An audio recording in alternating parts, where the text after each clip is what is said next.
কার ভরসায় আছেন ও ভাই, আজ কিসের করেন আশা? এত সাদের বাড়ি একদিন ভেঙে যাবে তোমার বাসা। ও তোমার গোনা দিন ফুরিয়ে যাবে, যৌবনে লাগিবে ভাটি। ওই দেখো ডাকিতেছে তোমার কবরের মাটি। আল্লাহ হুম্মা জোরে জোরে সাল্লে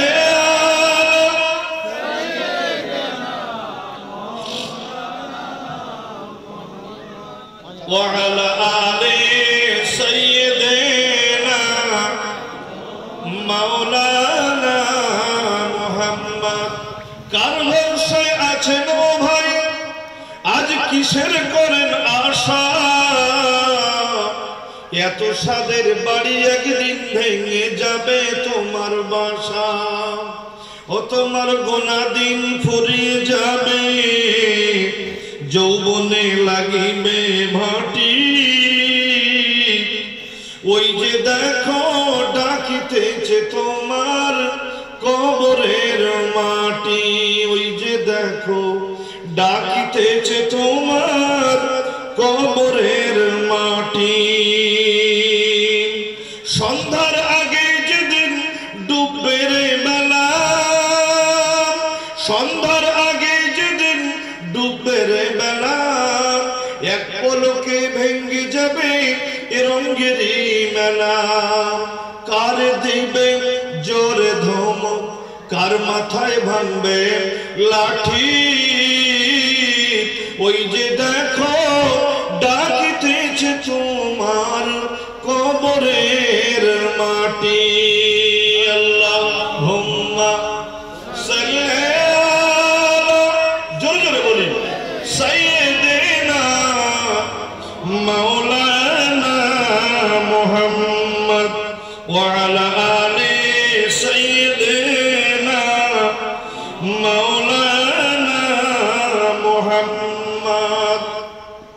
খবর পেয়ে আসবে যত আত্মীয় স্বজন, খবর পেয়ে আসবে যত আত্মীয় স্বজন, তোমার চারিপাশে বসে তারা করিবে রোদন।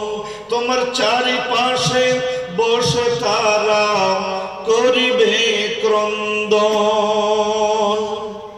সাজাইবে তোমার মনের মতন, আরে সাজাইবে তোমার শেষবারের মতন কি সুন্দর পরিপাটি। ওই যে দেখো ডাকিতেছে তোমায় কবরের মাটি। ওই যে দেখো ডাকিতেছে তোমায় কবরের মাটি। আল্লাহুম্মা সাল্লি আলা সাইয়্যিদিনা মাওলানা মুহাম্মদ ওয়া আলা আলি সাইয়্যিদিনা মাওলানা মুহাম্মদ। আরে ঘুরিয়া মরো তুমি এ মায়ারি পিছে, ঘুরিয়া মরো তুমি মায়ারি পিছে। এত আশা ভালোবাসা পাবে তুমি, সবই যে মিছে। এত আশা ভালোবাসা পাবে তুমি, সবই মিছে। কোন দিন যেন এসে পড়ে আজরাইলের হাতের চিঠি, কোন দিন যেন আসিয়া পড়ে আজরাইলের হাতের চিঠি। ওই যে দেখো ডাকিতেছে তোমায় কবরের মাটি। ওই যে দেখো ডাকিতেছে তোমায় কবরের মাটি। আল্লাহুম্মা সাল্লি আলা সাইয়্যিদিনা মাওলানা মুহাম্মদ وعلى آل سيدنا مولانا محمد لا إله إلا الله جرجر بولي لا إله إلا الله محمد رسول الله بولو لا إله إلا الله أرى جرجر بولي لا إله إلا الله لا إله إلا الله محمد رسول الله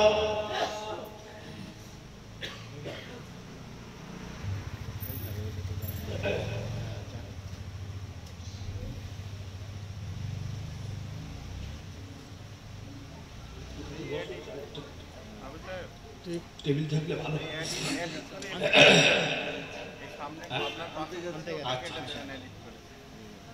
সকলে আল্লাহ তাআলা একটু জিকির করে নি কার কখন মৃত্যু আসবে কেউ জানেন? হ্যাঁ ভাই সাহেব, হ্যাঁ মৃত্যু তো আমাদের পায়ে পায়ে ঘুরছে, যখন তখন ডাক পড়ে যেতে পারে। এত জানার পরও তারপরও আমরা আল্লাহ পাককে ভুলে থাকি। আনতে গেছি এত জানার পরও আমরা লাঠালাঠি কত কি না করছি। আমরা একবারের জন্য সকলে জানি, তারপরও সেটা ভাবি না। মৃত্যু আমাদের একদম পায়ে পায়ে ঘুরছে। আরে আমরা সামান্য জিনিস, এমন কিছু না। এ পৃথিবীতে বাদশাহিত্য করে গিয়েছে, রাজত্ব করে গিয়েছে বড় বড় রাজাদিরা। তারা আল্লাহর সঙ্গে পাল্লা দিয়েছে, তারা নবীদের কাছ থেকে শুনেছে আল্লাহর জান্নাত আছে। তারা জান্নাতের কোয়ালিটি, জান্নাতের কাইফিয়াত জেনে নিয়ে নিজেরাই বলল আল্লাহর জান্নাত থাকলে আমরাও করতে পারি। জোরে বলুন নাউযুবিল্লাহ। আপনারা জানেন তার নাম সাদ্দাদ। এই পৃথিবীতে সে জান্নাত বানিয়েছে। তার মানে জান্নাতে হুর, গেলেমান, জামরাত, হিরে, মণি, মুক্তা, সোনা, চাঁদি যা যা আছে, যেরকম পরিমাণে শুনেছে নবীদের থেকে।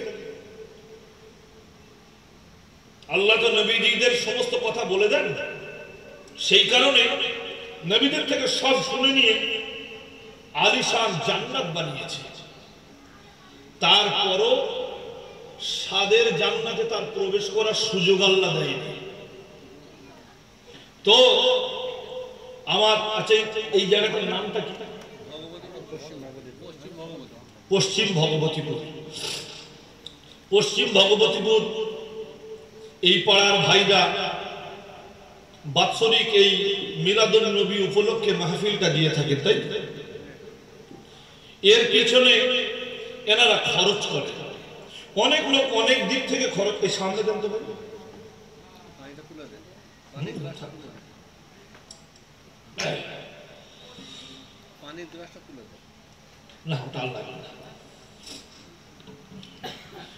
অনেক লোক অনেক রকম খরচ করে বিভিন্ন দিকে।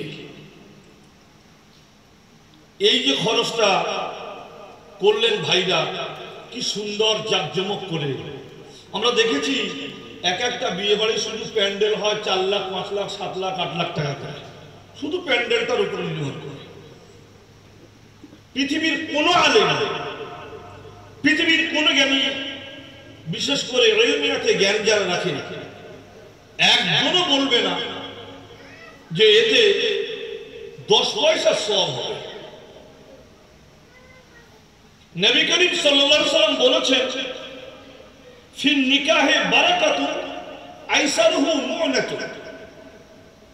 রাসূল করিম সাল্লাল্লাহু আলাইহি ওয়াসাল্লাম বলেছেন, ওই বিয়েতে বরকত হবে, ওই বিয়েটা সওয়াবপূর্ণ হবে, ওই বিয়েতে আল্লাহ সন্তুষ্ট হবে, ওই বিয়েতে রাসূল খুশি হবে, ওই বিয়েতে তার ইসলামিক মোতাবেক হবে।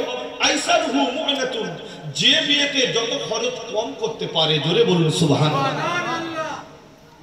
রাসূলুল্লাহ সাল্লাল্লাহু আলাইহি ওয়াসাল্লাম যেভাবে বলেছেন খরচ যত কম করতে পারে, আমরা উম্মতে মুহাম্মাদী সম্পূর্ণ বিপরীত গিয়ে রাসূলুল্লাহর কথাকে লঙ্ঘন করে উল্টো কাজ করে তার চাইতে যত বেশি করা যায় যত রাসূলুল্লাহ নিষেধ করলেন আমরা তার সম্পূর্ণ উল্টোটায় চলে গেলাম।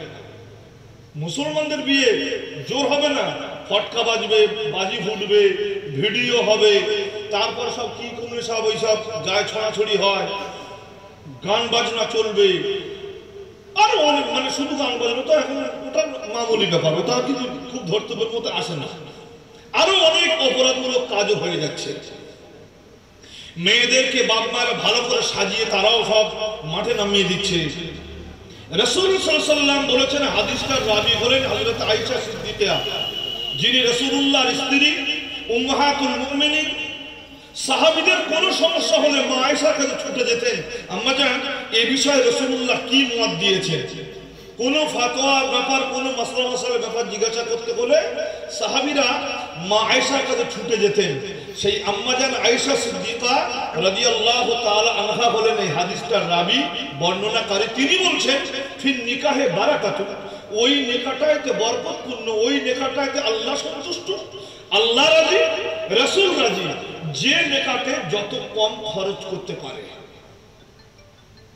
আমি এখন বক্তব্যটা শুরু করিনি, শুধু বলতে চাচ্ছিলাম যে এই মিলাদুন নবী উপলক্ষে ভাইরা এত সুন্দর করে সাজিয়েছেন, এই সাজানোটাকে আমার নজরে আমি খারাপ চোখে দেখলাম না এখনো পর্যন্ত।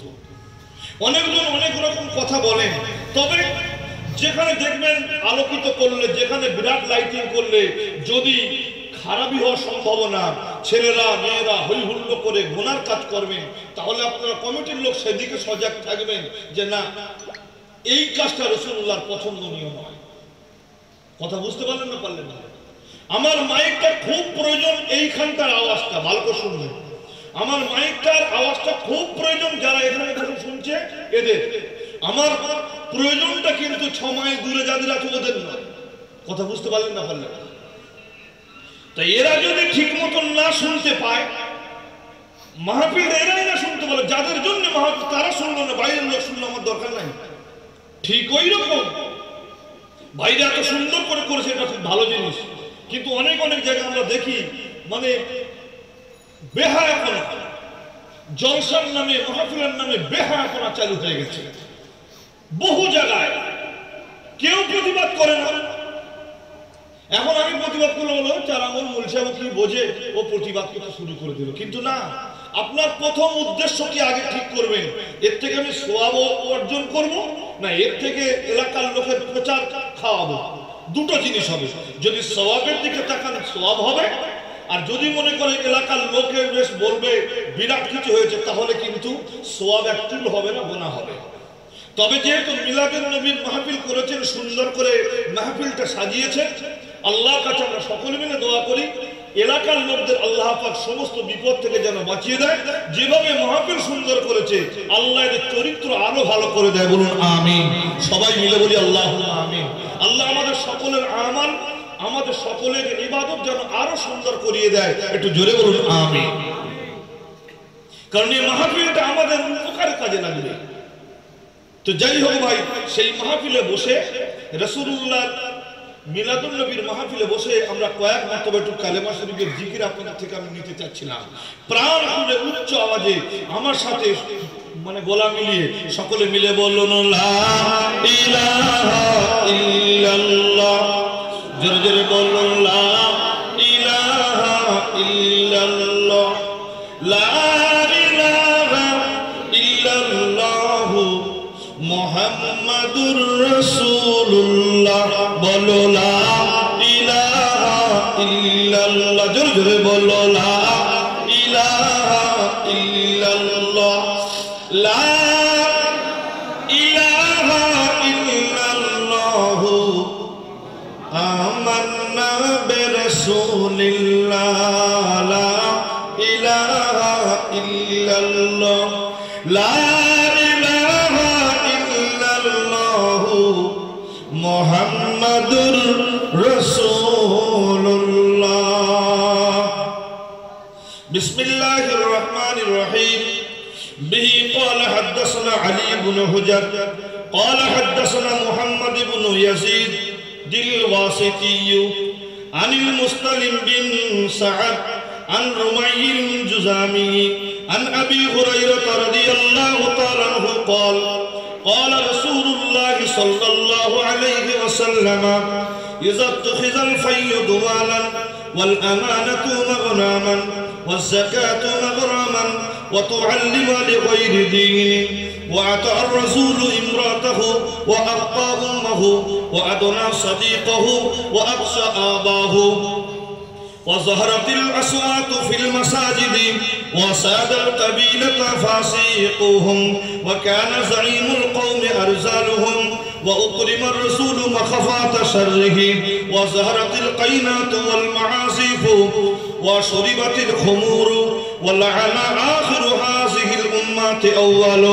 أولها فليرتقب عند ذلك ريحا حمراء وزلزلة وخسفا ومسخا وقذفا وآيات تتابع كنظام بال قطع سلكه فتتابع رواه الترمذي أو كما قال عليه الصلاة والسلام মুআজ্জাজ মুহতারাম মুকাররম সম্মানীয় আজকের জলসার যিনি সভাপতি সাহেব অথবা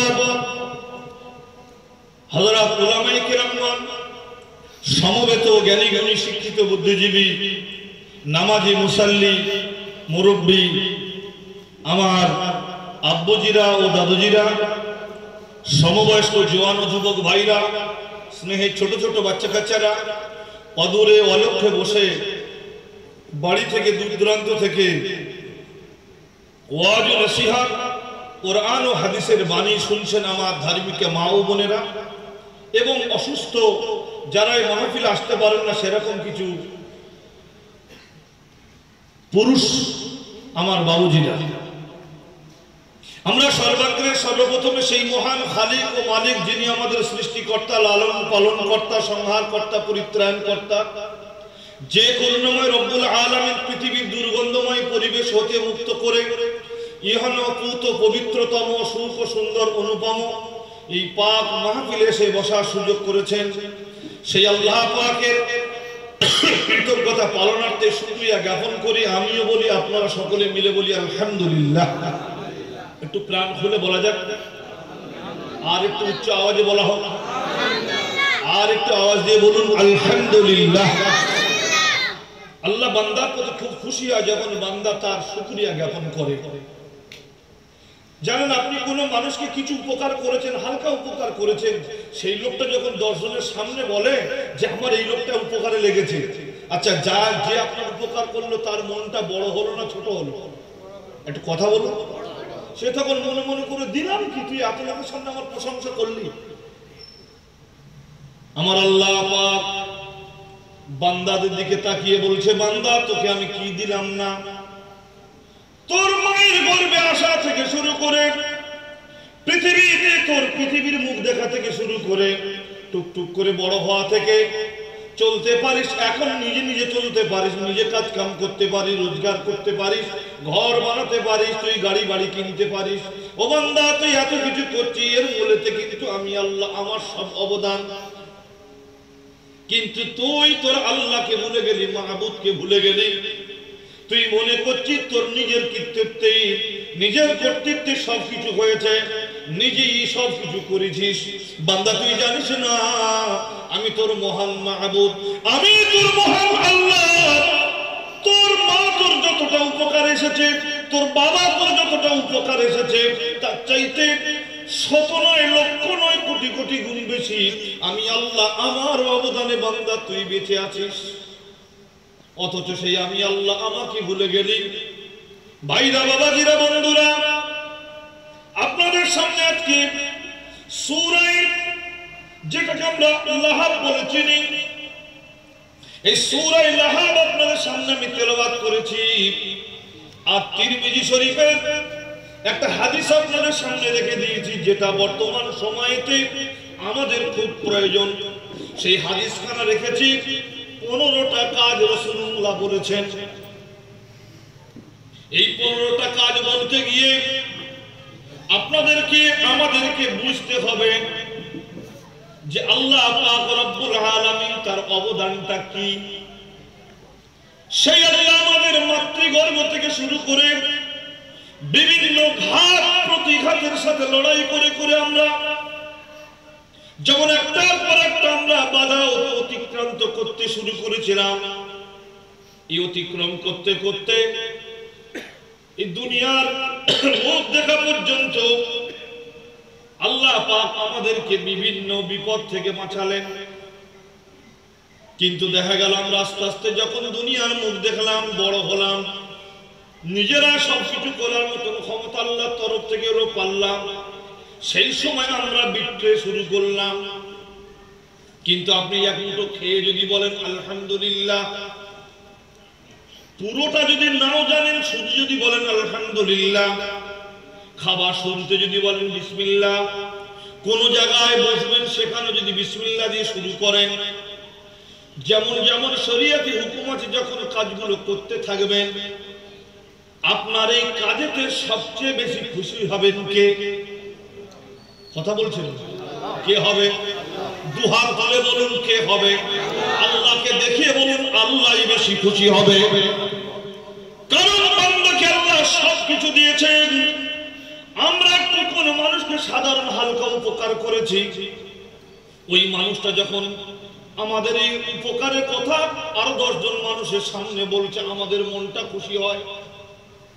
আমি তখন মনে মনে করি একে যা উপকার করেছে একটু বেশি দিলে ভালো হতো। কিন্তু আল্লাহ পাক এত দিয়েছেন, বান্দা শুধু আলহামদুলিল্লাহ বললে আল্লাহ রাব্বুল আলামিন আরশ মুআল্লাহ খুশিতে বাগবাগ হয়ে যায়। কিন্তু যখন বান্দা নাশুকরি করে, আমার আল্লাহ পাক আল্লাহ তাআলা বান্দার উপরে প্রচন্ড রূপে রাগান্বিত হয়ে যান, আল্লাহর গুসা হয়ে যায়। এত বড় নেমো হারাম, এত বড় নেমো হারাম, এত কিছু পেল, তারপর আমি আল্লাহ আমার শুকরিয়া জ্ঞাপন করে না। তাই আজকের এই সুন্দর মাহফিলে আমাদের আল্লাহ বসার সুযোগ করেছেন, আমরা এসে বসে একটু আমার সঙ্গে প্রাণ খুলে একটু আল্লাহ শুকরিয়া জ্ঞাপন করুন। বলুন আলহামদুলিল্লাহ, মুখ খুলে বলুন আলহামদুলিল্লাহি রাব্বিল আলামিন। অথবা সেই মহান বিপ্লবী নেতা যিনি সাম্যবাদের উৎস, মরুর ভাস্কর মামিনার দুলাল, যার চরণ স্পর্শে মরু সারায় ফুল ফুটেছে, হাসি গানে সমগ্র জগৎ মুখরিত হয়েছে, সেই কামলিওয়ালা আরবি রহমাতুল লিল আলামিনের উপরে অসংখ্য অসংখ্য দুরূদ বলুন সাল্লাল্লাহু আলাইহি ওয়াসাল্লাম।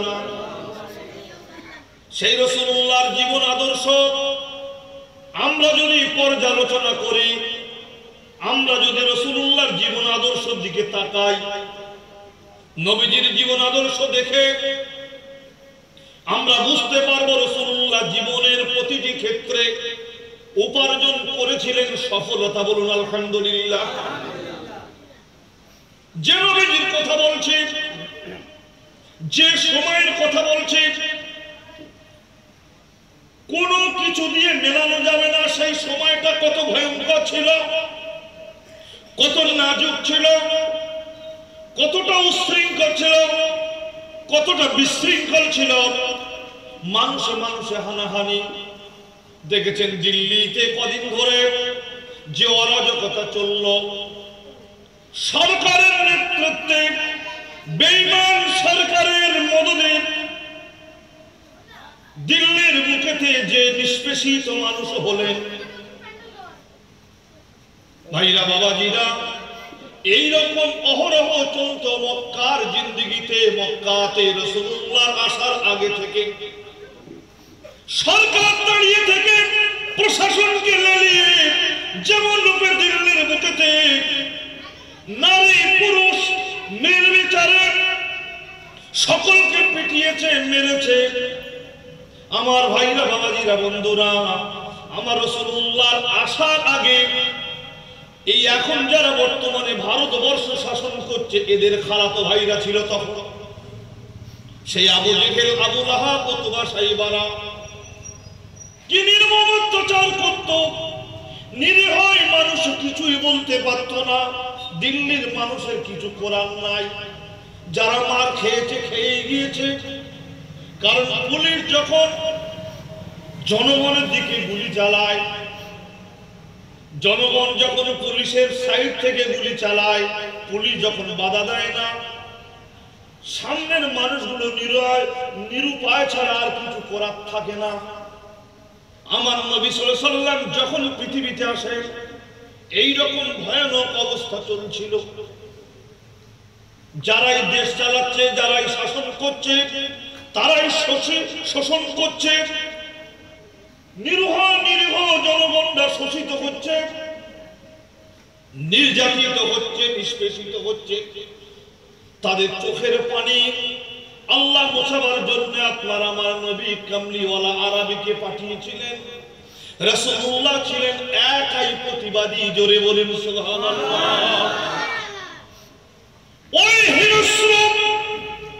ওই হিংস্র নরপশু যারা মানুষের উপরে স্টিম রোলার চালাচ্ছিল, মক্কার জিন্দেগিতে যারা মানুষের উপরে রোলার চালাচ্ছিল, যেমন রোলার চালানো দেখেছেন দিল্লিতে, এইরকম যখন মানুষের উপরে অত্যাচার করছিল, আল্লাহ পাক রব্বুল আলামিন ঠিক সেই সময় আপনার আমার নবী কামলিওয়ালা আরাবিকে ওই রোলার চালানো ওয়ালাদের রোলার বন্ধ করার জন্য, তাদের অমানসিকতা বন্ধ করার জন্য, তাদের জুলুম থেকে জনগণকে রক্ষা করার জন্য, বাঘের মুখ থেকে শিকারি ছিনিয়ে যেমন নিতে হয়, রাসূলুল্লাহকে ওই হিংস্র পশুদের হাত থেকে জনগণকে বাঁচাবার জন্য আল্লাহ আমিনার ঘরে, আব্দুল্লাহর ঘরে আমার পেয়ারা নবীকেই পাঠালেন। সেই রাসূলুল্লাহ জীবনের প্রতিটি ক্ষেত্রে উপার্জন করেছিলেন সফলতা, স্থাপন করে গিয়েছেন আদর্শ। সেই আদর্শ ধর্ম জীবনে, কর্ম জীবনে, ইহ জীবনে, পরজীবনে, দৈহিক জীবনে, আধ্যাত্মিক জীবনে, পারিবারিক জীবনে, জাতি গঠনে, ন্যায় নিষ্ঠায়, উদারতায় এমন কোন দিক নাই রাসূলুল্লাহ সাল্লাল্লাহু আলাইহি ওয়াসাল্লাম নিদর্শন রেখে যায়নি, তার উসওয়াতুন হাসানা রেখে যায়নি এমন দিক নাই।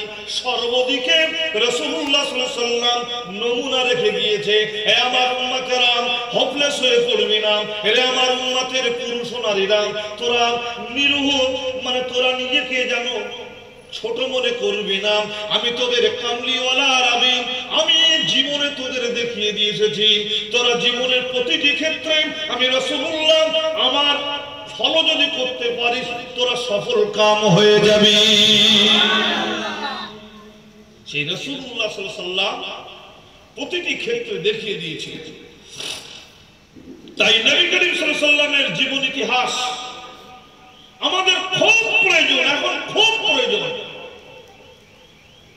এখন বেশি বেশি করে রাসূল করিম সাল্লাল্লাহু আলাইহি ওয়াসাল্লামের জীবন ইতিহাস আমরা যত বেশি আঁকড়াতে পারবো, এইরকম বড় বড় বাধা থেকে বিভিন্ন ভাবে আমরা কিন্তু বার হয়ে আসতে পারবো। জোরে বলুন সুবহানাল্লাহ।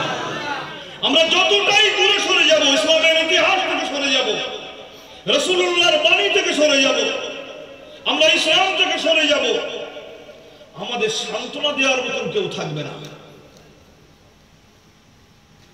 ভাই সকল, সেই রাসূল করিম সাল্লাল্লাহু আলাইহি সাল্লাম তিনি মক্কি জিন্দেগিতে যখন এসেছিলেন, চতুর্দিকে বাঘের গর্জন, সিংহের গর্জন। এই বাঘ সিংহগুলো চার পেয়ে জানোয়ার নয়, আপনার আমার মতন দুপে, যে দুপে জানোয়ারগুলো কদিন দিল্লির মুখে দাপিয়ে বেরিয়েছে। কিন্তু আমরা নিরীহ, আমরা অসহায়, আমরা ক্ষমতা থাকার পরেও নাই। কারণ প্রশাসন যেখানে লেলিহান শিখা কিছু জানোয়ার রূপী, পশু রূপী কাপুরুষদেরকে মাঠে নামিয়ে দিয়েছে। আমার দিল্লির মা বোনদের ইজ্জত নষ্ট করার জন্য উঠে পড়ে তারা নেমে গেছে। আমরা অসহায়, এখন একটাই মাত্র আমাদের সান্ত্বনা দিতে পারে আমার রাসূলুল্লাহ সাল্লাল্লাহু আলাইহি ওয়াসাল্লামের জীবন আদর্শ। জোরে বলুন সুবহানাল্লাহ, একটু জোরে বলি না সকলে সুবহানাল্লাহ। তো ভাই সকল, আসুন আমরা সেই রাসূল আমাদের জন্য কি রেখে গিয়েছেন আর আমরা সেটা অবলম্বন করে চলতে পারি, তাহলে আমরা কিন্তু একদিন রাসূল যেরূপে আমার পয়গম্বর আরবী যেরূপে ইসলামটা সেই আলোটা মক্কা থেকে ছড়াতে ছড়াতে সারা বিশ্বেতে এমন কোন দেশ নাই যেখানে আমার রাসূলুল্লাহ সাল্লাল্লাহু আলাইহি ওয়াসাল্লামের প্রচার করা সেই দিনটা নাই, সেই ধর্মের কোনো আওয়াজ নাই, সর্ব জায়গায় আছে। কিন্তু মার চলছে, অত্যাচার চলছে, রাসূলের যুগেও চলেছে, তারপরও চলছে, সাহাবীদের যুগে চলেছে, এ চলছে। কিন্তু জেনে রেখে দেবেন, আমরা জানি কষ্টের পিছনে পিছনে আরাম অপেক্ষা করে। বলুন আলহামদুলিল্লাহ। আল্লাহ সুযোগ দেব। আপনারা জানেন তো এই কটা দিন আগে কি রকম হুলুস তুলুস ফেলে দিয়েছিল চীনেতে, যে না বোরখা চলবে না। আপনার পেপার পত্রিকা তো দূরের কথা, এখন তো মোবাইল সব হাতে হাতে হয়ে গেছে, শোনেননি মনে হচ্ছে। ফেসবুকে সোশ্যাল মিডিয়ার মাধ্যমে আমরা তখন অনেক জিনিস জানতে পারি, শোনেননি আপনারা? কোরআন শরীফ নতুন করে লেখা হবে, পরিকল্পনা চলল, মসজিদগুলো তালা লাগিয়ে দিল। এখন বোরখা দূরের কথা, সব পলিথিনের বোরখা পড়ছে। আপনারা দেখেন আমাদের বোরখা পরে ছেলেরা মেয়েরা, ভুল বলে ফেলবেন কারা বোরখা পরে? মেয়েরা। আর আপনারা মোটামুটি দেখতে পাচ্ছেন, এখনই মোবাইল খুলুন দেখবেন চীন, কোরিয়া, বিশেষ করে আজকে খবর মোটামুটি আমেরিকা খবর সব যা ছড়িয়েছে, তো বিশেষ করে চীন, কোরিয়াতে খুব ব্যাপক আকার ধারণ করেছে। নারী পুরুষ, ডাক্তার থেকে শুরু করে, নার্স থেকে শুরু করে, মাস্টার থেকে শুরু করে, মানে বিচারক থেকে শুরু করে, অ্যাডভোকেট থেকে শুরু করে, সকলে সম্পূর্ণ বোরখা।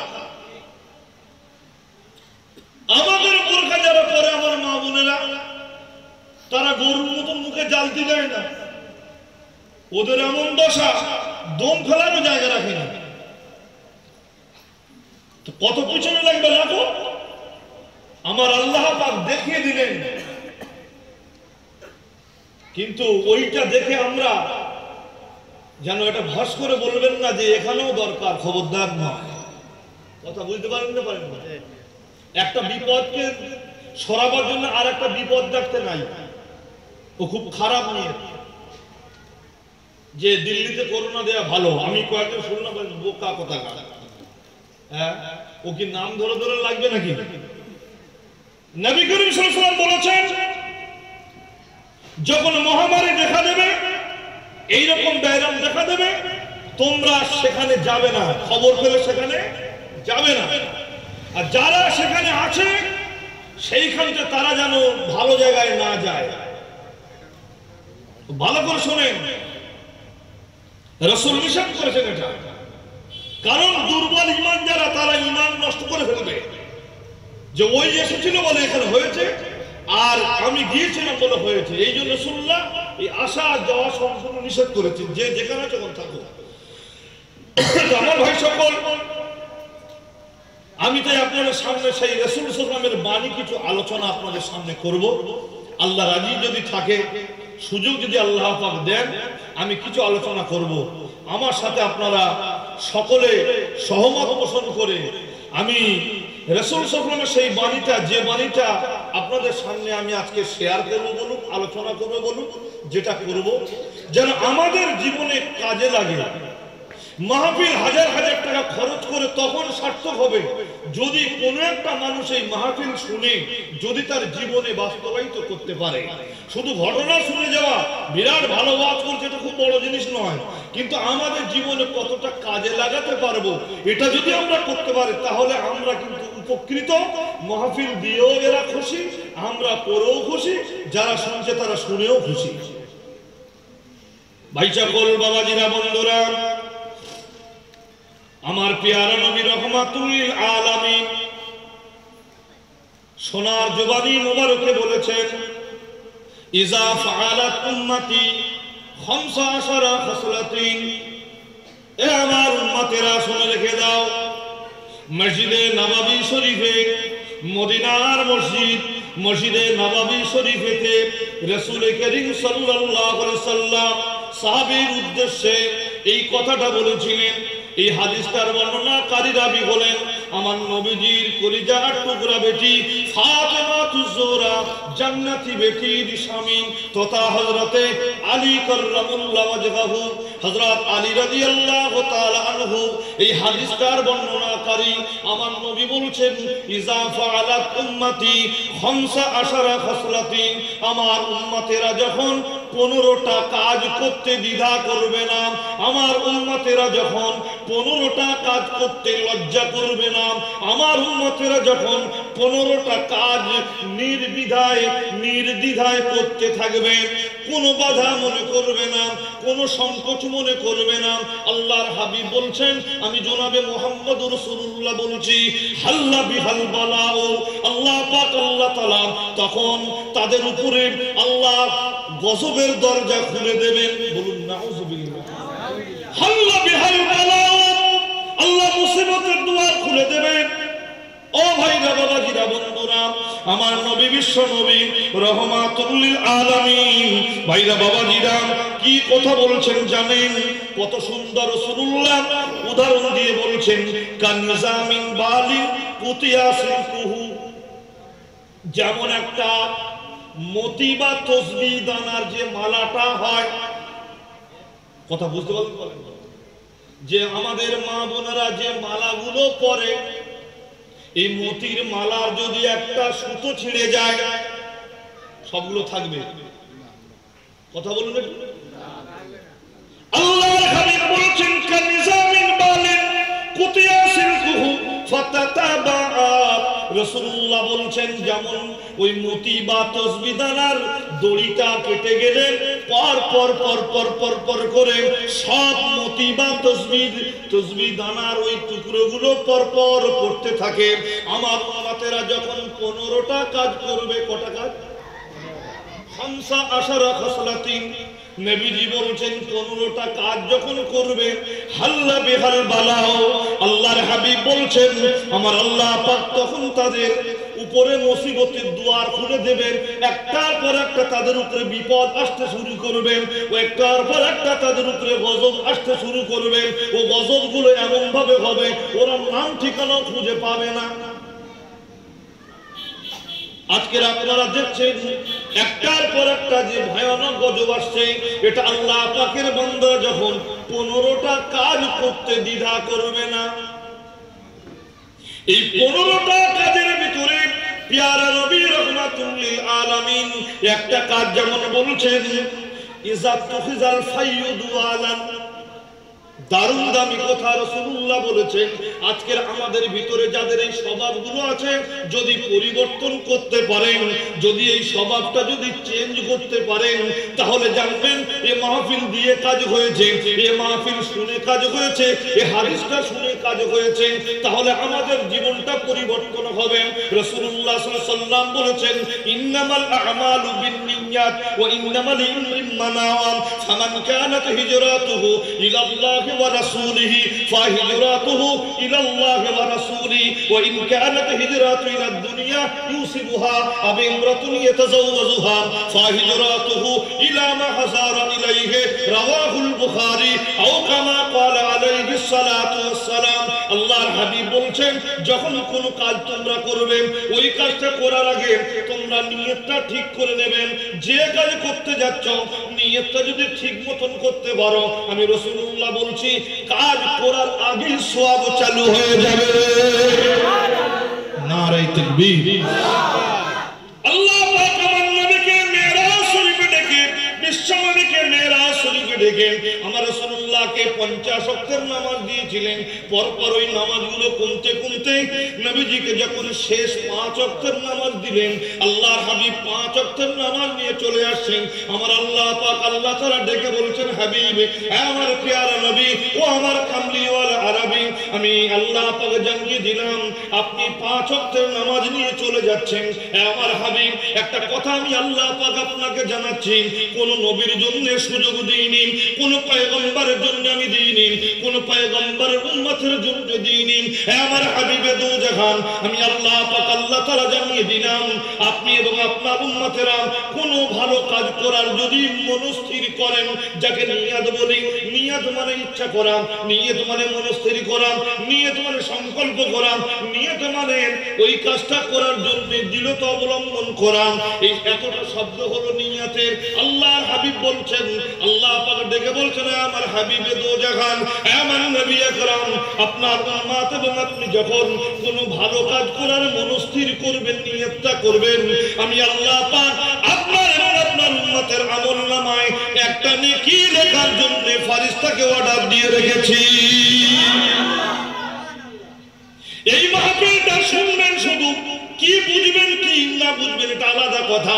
যখন আপনি বাড়ি থেকে বার হয়েছেন, অন্তত জলসা হচ্ছে, নবী দিবসের মাহফিলে একটু যাই, আপনি বাড়ি থেকে কদম তুলে তুলে হেঁটে আসছেন। আমি আব্দুল ওহীদ বুখারী শরীফের প্রথম হাদিস দিয়ে আপনাকে বলছি, আপনার এই নিয়তটার জন্য আপনার আমলনামায় একটা সওয়াব লেখা হয়ে গিয়েছে।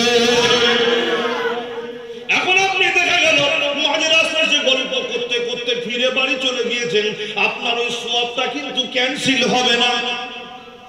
তবে আপনি যদি ওখান থেকে ফিরে যদি মজলিসে ঢুকতেন, আল্লাহর হাবিবের কথা অনুযায়ী আমার আল্লাহ জানিয়েছেন, হাবিবে দো জাহান, আপনার উম্মতের আমলনামায় আমি আল্লাহ পাক আল্লাহ তাআলা 10 খানা নেকি লিখতে ঘোষণা করে দিয়েছি। জোরে বলুন সুবহানাল্লাহ।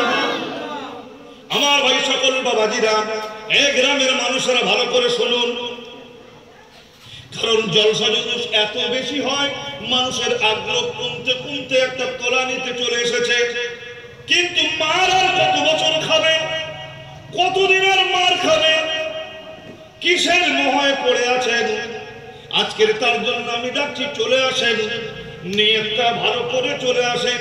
নবীজি বলছেন, আমার উম্মতেরা যখন 15টা কাজ করতে দ্বিধা করবে না, তার ভিতরে একটা কাজ হলো ইজাতুল ফাইয়ুদ ওয়ালান। আমার উম্মতেরা যখন জনগণের সম্পদ, ফাইয়ুন শব্দের মানে হলো জনগণের সম্পদ, একজনের হক থাকে না, জনগণের হক থাকে। এই জনগণের সম্পদ যখন কোন ব্যক্তি নিজের সম্পদ মনে করে, কথা বুঝতে পারলেন না? বোঝাবার জন্য আমি একটু সহজ সরল বলছি। ধরুন আপনাদের এই ঢালাই রাস্তা হওয়ার জন্য পঞ্চায়েত থেকে ঘোষণা হলো 500 প্যাকেট সিমেন্ট লাগবে, স্টোন চিপ লাগবে 2 গাড়ি, বালি লাগবে 6 গাড়ি, এরকম করে একটা এস্টিমেট দিয়ে দিল। এখন যিনি কাজ এনেছেন তিনি কন্ট্রাক্টরের সাথে লাইন করে নিয়েছে যে ভাই আপনি 6 ইঞ্চি জায়গায় আপনি 2 ইঞ্চি ঢালাই দেবেন, 6 ফুট চওড়ার জায়গায় আপনি ওটা 4.5 ফুট করবেন। কথা বুঝতে পারছেন না? পারছেন? বাদ বাকিগুলো কোথায় যাবে? যেগুলো বাঁচবে। ইঞ্জিনিয়ার হিসাব দিয়েছিল 6 ফুট চওড়া, 6 ইঞ্চি যদি মোটা হয় তাহলে এই রাস্তাটা করতে ধরুন 12 লক্ষ টাকা বাজেট। সেই অনুযায়ী টাকা দেওয়া হলো, টাকায় কম পড়বে না, অন্তত কিছু বাঁচবে। কিন্তু যে হিসাবে রাস্তা শুরু হলো ওই হিসাবে 4 লাখ টাকায় কমপ্লিট হবে। 12 লাখ টাকার 8 লাখ টাকা কোথায় যাবে? কিছু মনে করবেন না, বোঝাবার জন্য বলছি। ধরুন নেতা যারা তারা খেলো, আমার ওই নেতা ভাইরা জানে না ওরা কি খেলো। ওরা যদি এটা জানতে পারে কি খাচ্ছি, শুয়োরকে কেটে রক্তগুলার জায়গায় জমা রেখে দিয়ে ওই রক্ত ঢক ঢক করে পান করলে যতটা নোংরাম হয়, যতটা নাপাকি হয়, যতটা খারাপই হয়, এই যে টাকাটা বাঁচিয়ে খেলেন, এই টাকাটা ওই শুয়োরের রক্ত চাইতে আরো ভয়ঙ্কর। বলতে পারলেন না নাউজুবিল্লাহ? কথা বুঝতে পারলেন না পারলেন না? আপনারা তো বলছেন ঠিক, আপনারা তো খুব মজা নিচ্ছেন। হ্যাঁ, এক জায়গায় এরকম জলসা করে কি ফেঁসে গেছে, জায়গাটা অনেক দূর, হরিশ্চন্দ্রপুর, প্রায় বিহারের বর্ডার। ওখানকার লোক বেশিরভাগ সবাই হিন্দিতে, উর্দুতে কথা বলে, হিন্দিতে কথা বলে। তো আমার একটা জায়গায় জলসা শুনে ওরা দাওয়াত করলো, গেলাম। আমি তো আর জানি না। তো আমি এই হাদিস শরীফটা বলবো যে 15টা বক্তব্য আছে, আমি এর মধ্যে 2টো বলবো, আমার সময় শেষ হবে। রাসূলুল্লাহ কটা বলেছেন? 15টা। আর আমি বলবো কটা? 2টো। 2টো বলতে গেলে আমার 2 ঘন্টা লাগবে। তো শুরু করলাম। আপনারা যারা বাংলা বুখারী শরীফ, বাংলা হাদিসের কিতাব পড়েছেন, তারা ওই শুধু তরজমাটা পড়েছেন। কিন্তু যারা হাদিস শরীফ পড়েন কিংবা পড়ান কিংবা ভালো মুহাদ্দিসের কাছে পড়েছেন, তারা জানেন হাদিসের প্রতিটা লফজের উপরে কত দিক তার খুলে যায়। আমি কেন সূরা লাহাবটা আপনাদের সামনে বললাম? আমরা সবসময় পড়েছি তাব্বাত ইয়াদা আবি লাহাব ওয়া তাব মা আগনা আনহু মালুহু ওয়া মা কাসাব। এটা ইমাম সাহেবরা রোজ মসজিদে পড়ে, আমরাও পড়ি। আমাদের ছোট ছোট বাচ্চা মেয়েরা তারাও সব ইমাম সাহেবের কাছে বিভিন্ন জায়গায় মা বোনরা কোরআন শরীফ পড়ে। এটা তাব্বাত ইয়াদা। কিন্তু না, এর প্রতিটা ছত্রে ছত্রে আপনার পশম খুলে দেওয়ার মতো কথা আছে। তো 2খানা কথা বলবো, 2 ঘন্টা সময় শেষ হয়ে যাবে। এলাকার প্রচুর সমাগম হলো। তো এখন বক্তব্য রাখতে শুরু করে দিলাম। লোক ভালো জমে গেল। এখন সমস্যা হয়েছে, যারা ওই কাজের কাজে ও মালো জলসা শুনতে এসছে, এমন ফাঁক ফলে বসেছে, না জলসা ছাড়তে পারছে আর না ফুল মন ভরে শুনতে পারছে। আমি তো কেসটা ধরতে পারি না, কিন্তু আমি যখন, আরে ভাই, যখন চামড়া ছাড়াতে বসে, তো চামড়াটা না ছাড়ালে কি আর মাংসটা পাওয়া যায়? কথা বুঝতে পারছেন না? পাচ্ছেন? এবার তো চামড়া যখন ছাড়াতে চালু হয়ে যেত, তখন ও যা সামনে আসছে, চর্বি পড়ুক আর যাই পড়ুক, ডবল করে ছুরি ধার দিতে হবে, তাও দেবো। কিন্তু ওকে ছাড়িয়ে তার ছাড়বো। ছাড়াতে এখন ওদের মনের কথা বলে ফেলেছে। ধরুন আপনাদের এই পুলিশ ফাঁড়ি থেকে আর ওই নদী পর্যন্ত রাস্তাটা হতে 50খানা মোটরসাইকেল লেগেছে। খোদা না খাস, ঘটনাটাই 50খানা মোটরসাইকেলে ঘটেছে। জলসা কমিটির উপরে বিরাট খেপে গিয়ে বলছে, ঠিক বক্তাকে শুনিয়েছে, নাহলে হয় কি না? এতক্ষণ মনে করছিল উনি ওনার মতন করে বলছেন। যখন ওদেরকে একদম পুরো পার্টিকুলার সংখ্যায় লেগে গিয়েছে, তখন ওরা বলতে শুরু করেছে, ঠিক ওকে শোনানো হয়েছে, তবেই ও আওয়াজটা ধরেছে, নাল ধরতে। এবার ওরা উস খুস করছে। একদিন উঠে দাঁড়িয়ে গেল, কি খবর ভাই? বলছে, হুজুর আপনি ওটা বুঝবেন না, ও আপনাকে ভুল বোঝানো হয়েছে। আমি বললাম, ভুল বোঝানো হয়েছে মানে কি ভুল বোঝানো হয়েছে? না কেউ তো আপনাকে কিছু বলছেন না, কেউ তো কিছু বলবেন। কেন, কি হলো, মিলে গেল নাকি? অঙ্কে মিলে গেল নাকি? আর যারা সব এলাকার ভুক্তভোগী, তারা বলছে, হ্যাঁ হ্যাঁ ঠিক বলেছেন, মিলে গেছে। একটা 3 কিলোমিটার রাস্তা হচ্ছে, 50খানা বাইক দিতে হচ্ছে নেতাদের। মমতার বাপ মা কবর থেকেও আসলে এটা ঠিক করতে পারে? কথা বুঝতে পারছেন না? রাসূল কারীম সাল্লাল্লাহু আলাইহি ওয়াসাল্লাম বলেছেন, ইযা তুখিজাল ফাইয়ু দুআলান, যখন জনসাধারণের সম্পদ নিজেদের বাবার মাল মনে করবে কেউ, বা কারা জনগণের জিনিস আমি মনে করব আমার মাল, আমার মন মতন করে খরচ করব। আল্লাহর হাবিব বলছেন, আমি জনাবে মুহাম্মদ সাল্লাল্লাহু আলাইহি ওয়াসাল্লাম সাহাবীরা জানিয়ে দিলাম, আল্লাহ তখন গজবের দুয়ার খুলে দেবে, বিপদের মুসিবতের দুয়ার খুলে দেবে। আল্লাহ বিহাল বালাউ, বালা তখন তোদের জন্য হালাল হয়ে যাবে, মুসিবত তখন আটকাবার কেউ থাকবে না। জনসাধারণের সম্পদ খুব কঠিন জিনিস। জনগণের সম্পদ নষ্ট করা ভয়ানক জিনিস। হাল্লা বিহাল বালাউ রাসূল করিম সাল্লাল্লাহু আলাইহি সাল্লাম বলেছেন আল্লাহ তাআলা মুসিবতের দুয়ার খুলে দেবে। তো এরকম করে যে মালগুলো বাঁচলো, সে খেলো, তার বাচ্চা খেলো, স্কুল বাচ্চাকে স্কুলে টিউশনি পড়িয়ে ভালো জায়গায় পড়িয়ে ভালো শিক্ষিত করবে, ইঞ্জিনিয়ারিং করবে, দিলে দিতে পারেন, ইঞ্জিনিয়ারিং করবে, এটা সেটা করবে। যখন করতে শুরু করলাম, ওই ছেলেটা বড় হয়ে শিক্ষিত হলো, ইঞ্জিনিয়ার হলো, ধরেন আরো উপরের দিকে কোন জায়গায় গিয়ে ভালো একজন চাকরিজীবী হলো, বাপ মাকে আর পৌঁছলো না, পুঁজবেও হারাম পয়সা খাইয়ে, হারাম পয়সা দিয়ে আপনার নিজের টাকা দেননি, জনগণের টাকা ওকে মনে মানুষ করেছেন, ও আপনাকে কখনো উপকার করবে না। ভাইরা, বাবাজিরা, বন্ধুরা, আল্লাহর হাবিব এই কথাটা দ্বারা উম্মতে মুহাম্মাদীকে কি বোঝান বুঝিয়েছে। নবীজি সাল্লাল্লাহু আলাইহি সাল্লাম ইসলাম প্রচার করেছিলেন, ইসলামের দাওয়াত দিয়েছিলেন মাত্র 23টা বছর। কত বছর? 23টা বছর।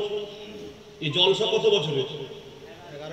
11 বছর। এর ডবল হলি মোটামুটি রাসূলের জীবনের ইসলাম প্রচার করার বয়স হয়ে যাবে।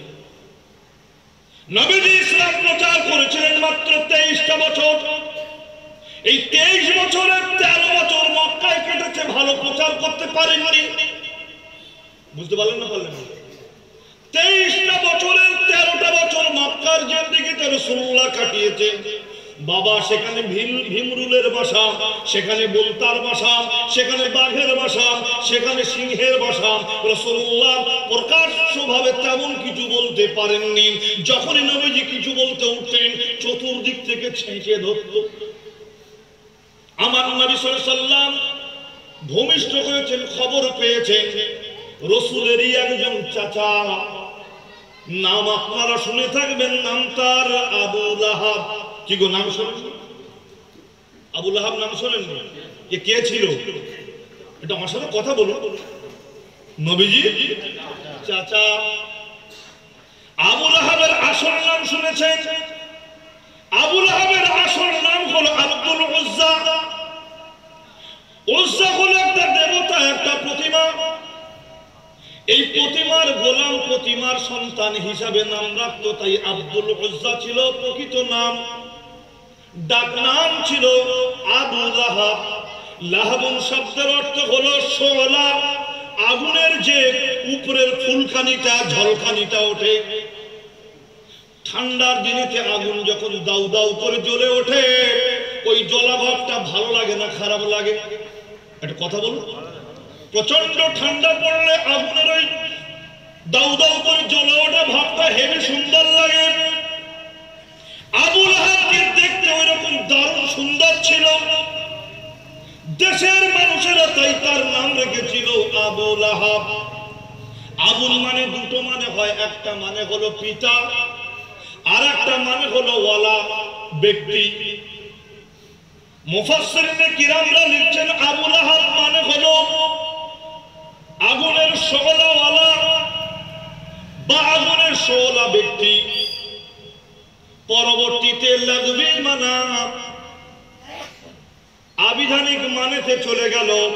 আবু লাহাব পরবর্তীতে মানে হলো দোজখওয়ালা, জাহান্নামী। কথা বুঝতে পারছেন? ইসলাম কিন্তু মানে করে আবু লাহাব মানে হলো জাহান্নামী। ও ভাইরা, বাবাজিরা, আজকে শুনুন, আমার নবী যখন আব্বা ইন্তেকাল করলেন, তখন নবীজি মায়ের গর্ভেতে আছেন। কি ভয়ানক পরিস্থিতি! আমিনার মতন সুন্দরী মেয়ে সেই যুগেতে আর দ্বিতীয় ছিল না।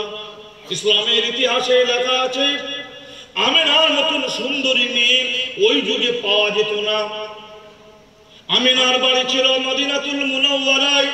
যারা হজ পাকে গিয়েছেন, মদিনাতুল মুনাওয়ারায় ঘুরতে গিয়েছেন, জিয়ারতে রাসূল গিয়েছেন, কুবা থেকে মোটামুটি 1.5 কিলোমিটার আসলেই রাসূলুল্লাহর নানির বাড়ি পড়ে। কুবা থেকে মসজিদে নববীর দিকে ওই যে রাস্তাটা আছে, ওই জায়গাটার নাম হলো বনু নাজ্জার। এই বনু নাজ্জার গোত্র হলো রাসূলুল্লাহর নানির গোত্র। সেই যুগে ওই গ্রামেতে, ওই এলাকাতে, ওই মরুভূমি এলাকায় একটা মেয়ে ছিল অত্যন্ত সুন্দরী দেখতে। এলাকার সুন্দরী মেয়ে মানে সকলে চায় আমার বাড়ির বৌমা হবে, পুরুষেরা চাইবে আমার স্ত্রী হবে, এ তো আশা অনেক লোক করে, কিন্তু মেয়ে তো একটা, বৌমা তো একজনের বাড়ি হবে। রাসূলুল্লাহর নানা জান, তারও মনটা বিরাট খুশি, আমার একমাত্র কন্যা আমিনাকে বিয়ে দেব ভালো জায়গায়। মোটামুটি পরিকল্পনা করছে বিবাহ শাদী দেবেন। হঠাৎ করে আমিনার বাপ মা খোয়াব দেখছেন, রাতে একই বিছানায় শুয়ে এট এ টাইম দুজনে একই খোয়াব দেখছেন। শোনো আমিনার বাপ মা, তোমাদের কন্যাকে আমিনাকে যাত্রার সাথে বিবাহ দেয়া যাবে না। বিবাহ দিতে গেলে ওই ছেলেটার জন্য মনোনীত আমিনা, ওই ছেলেটার স্ত্রী হিসাবে মনোনীত আমিনা, যে ছেলেটা পৃথিবীতে জবাই হয়ে গিয়েছে, ওই ছেলের সঙ্গে তোমার আমিনাকে বিবাহ দিতে হবে। আমিনার বাপ মা দুজনে আটকে উঠলো, বাবা জবাই হয়ে গেলে তো সে বাঁচে না, সেই রকম ছেলের সাথে কেমন করে বিবাহ দেব। তদনীন্তনকালে সমাজে আমরা যেমন কুরবানিতে কখনো বকরি, কখনো গরু, কখনো উট, কখনো দুম্বা, কখনো ছাগল টাগল জবাই করি, সেই যুগে কিন্তু প্রচলন ছিল মানুষ জবাই।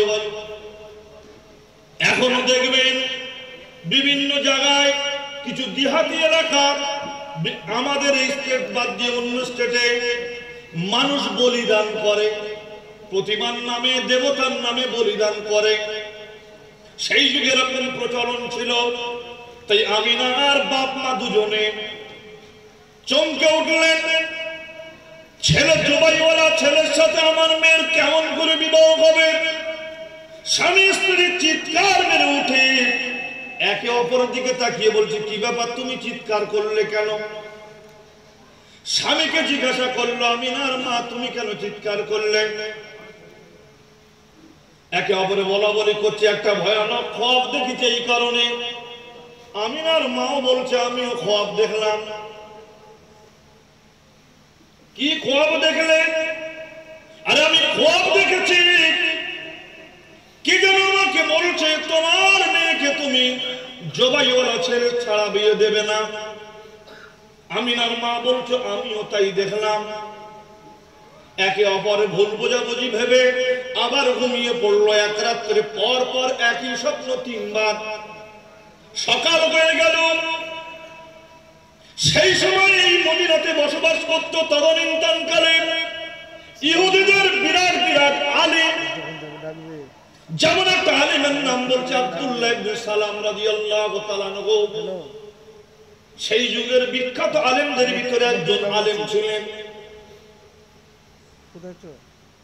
আমিনার বাপ মা আতঙ্কিত হয়ে মদিনার ওই ইহুদি পণ্ডিতের কাছে প্রথমে গেলেন, গিয়ে বলছেন, বাবু এরকম খোয়াব দেখেছি, কি হবে? তারা প্রশ্ন শুনে এমনি ঘামতে শুরু করলো, সর্বনাশ, কুরবানি হয়ে গেলে তো মৃত্যুবরণ করে, তার সাথে জীবন্ত মেয়ের কেমন করে বিবাহ হয়?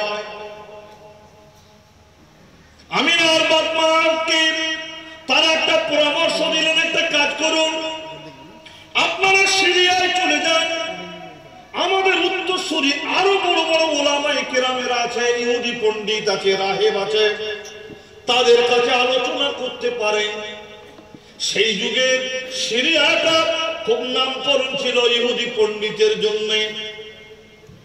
তারা চলে গেল সিরিয়াতে, সিরিয়ার বড় বড় পণ্ডিতের কাছে। তারাও সবাই আটকে উঠলেন, বলছেন, না না এরকম তো আমরা বুঝতে পারছি না। তো অনেক সময় স্বপ্ন ভুল ভালো হয়, এরকম ভুল দেখেননি। আমিনার বাপ মা বললেন, শোনেন, ভুল হওয়ার নয়। আমিনার আব্বাজান বললেন, ভুল হওয়ার নয়, কারণ একই রাত্রে 3 বার খোয়াব দেখেছি একই জিনিস। তারা বলল, একটা কাজ করতে পারেন, আপনি মক্কা শরীফে যেতে পারেন, ওইখানটা একটা ঘর আছে বাইতুল্লাহ, জুড়ে বলি সুবহানাল্লাহ, যারা হজ পাকে যায় আল্লাহর খানায় কাবা দেখে, যখনই নজর পড়বে বাইতুল্লাহ শরীফ, আপনি মোবাইলে ছবি দেখে কিছু উপলব্ধি করতে পারবেন না। যখন কাবাটা আপনার নজরে একবার এসে যাবে, কালো গেলাফ লাগানো যখন কাবাটা আপনার নজরে একবার পড়বে, আপনি চোখ আর ফেরাতে পারবেন না। এই কাবা শরীফ বান্দার মনস্কামনা পূর্ণ করার জায়গা। একটু জোরে বলুন সুবহানাল্লাহ। এই কাবা শরীফে আপনার আমার সমস্ত বাসনা পূরণ করার জায়গা। আমার ভাইরা বাবাজিরা, এটা আজকে থেকে নয়, সেই যুগে আমি নবীজির মায়ের বিবাহর আগের কথা বলছি। বুঝতে পারছেন না? নবীজির নানা জান মক্কার কাবা শরীফের নাম তো শুনেছেন বটে। বলছেন আলেম সাহেবেরা, আমাদের দেশের আলেমেরা বড় আশা করে আপনাদের কাছে পাঠালেন, আবার আপনারা পাঠাচ্ছেন কোথায়? মক্কাতুল মুকাররমায়। ওখানে কি আমার সমস্যা মিটবে? বলছে জানেন না, পৃথিবীতে মানুষের যে কোনো সমস্যা পড়ুক না কেন, ও যখন আল্লাহর বাইতুল্লাহতে চলে যাবে ওর সমস্যা মিটিয়ে দেবে মহান আল্লাহ। ভাইরা বাবাজিরা, আমরা জানি না কাবা শরীফে একটা জায়গা আছে যেটাকে বলা হয় হাজরুল আসওয়াদ। এই হাজরুল আসওয়াদের আর কাবা শরীফের দরওয়াজা, এই সোনালী দরওয়াজার হাজরে আসওয়াদ, এই ফাঁকা জায়গাটা আরবিতে নাম হলো মুলতাজিম, মানে ইলতিজাম করনা, মেলানা, চিপট জানা, লিপট জানা, মানে হলো ওখানে মিলিয়ে দেওয়া, লাগিয়ে দেওয়া, টেক লাগিয়ে দেওয়া। আল্লাহর যখন কোন হাজী বান্দা আল্লাহর বাইতুল্লাহ শরীফে গিয়ে ওই জায়গাটার দেওয়ালটা যখন গায়ে লাগিয়ে দেবে, মাথায় লাগাতে পারে, মুখে লাগাতে পারে, মুখে লাগাতে পারে, হাত দিয়ে ধরতে পারে, ওই জায়গায় লাগিয়ে দিয়ে যখন ডেকে বলবে আল্লাহ আমি মুলতাজিম এসেছি, তোমার কাছে আমি এই ফরিয়াদ করছি, বান্দার চাওয়ার আগে ওর কামনা বাসনা আল্লাহ পূরণ করে দেয়। ও যদি কেঁদে কেঁদে বলতে নাও পারে, ও যদি চাওয়ার মতো কথা নাও জানে, আমার আল্লাহ ওর মনের চাওয়াটা আল্লাহ জেনে বান্দার চাহিদা মিটিয়ে দেয়। সেই সিরিয়ার রাহেবরা বলছে চলে যান, আমি বলছি আপনি খানায় কাবাতে চলে যান, প্রয়োজন মিটিয়ে দেবেন মহান আল্লাহ। ভাই সকল বন্ধুরা, রাহেবের এই কথা, রাহেবদের কথা শুনে নবীজির নানা জান আমিনার আব্বা আবার সিরিয়া থেকে উল্টো চলে আসছে 1 মাসের রাস্তা মক্কাতুল মুকাররমায়। মক্কাতুল মুকাররমায় আসলেন, এসেছেন তখন কাবা শরীফের পরিবেশন করেন। সেখানে কোন মেহমান আসলে তাদের খাওয়ান দাওয়ান, তাদের পানি পিপাসা, তাদের সমস্ত প্রয়োজন মেটার ব্যবস্থা করেন। রাসূলুল্লাহর দাদুজান নাম তার আব্দুল মুত্তালিব। এই আব্দুল মুত্তালিব বাইরের কোন মেহমান আসলে তার মেহমানদারির দায়িত্ব নিয়ে নিতেন। বয়সটা তখন তার অনেক। এই আব্দুল মুত্তালিব সাহেব বয়স্ক মানুষ, উনি দেখছেন প্রচন্ড জাহিরা, প্রচন্ড গরমের মাঝে মুখটা পুরো কালচে হয়ে গিয়েছে, লাল হয়ে গিয়েছে। একজন মানুষ প্রচন্ড রৌদ্রেতে আসছে, মাথায় একটা কাপড় দেওয়া, কাবা শরীফের চাতানে নামলেন। বাবা যখন কাছাকাছি চলে আসে তখন তো বালু ছিল এই জায়গাটা, এখন যেমন দামি মার্বেল দিয়েছে তখন বালু ছিল সম্পূর্ণ। রাসূলুল্লাহ দাদুজান দেখলেন একটা মেহমান আসছে। আমাদের বাড়ির মেহমানদারি পাবে কারা? যত আত্মীয় স্বজন আসলে তারা পাবে। কি গো, মেহমানদারি কারা পাবে? ভালো ভালো আত্মীয় স্বজন।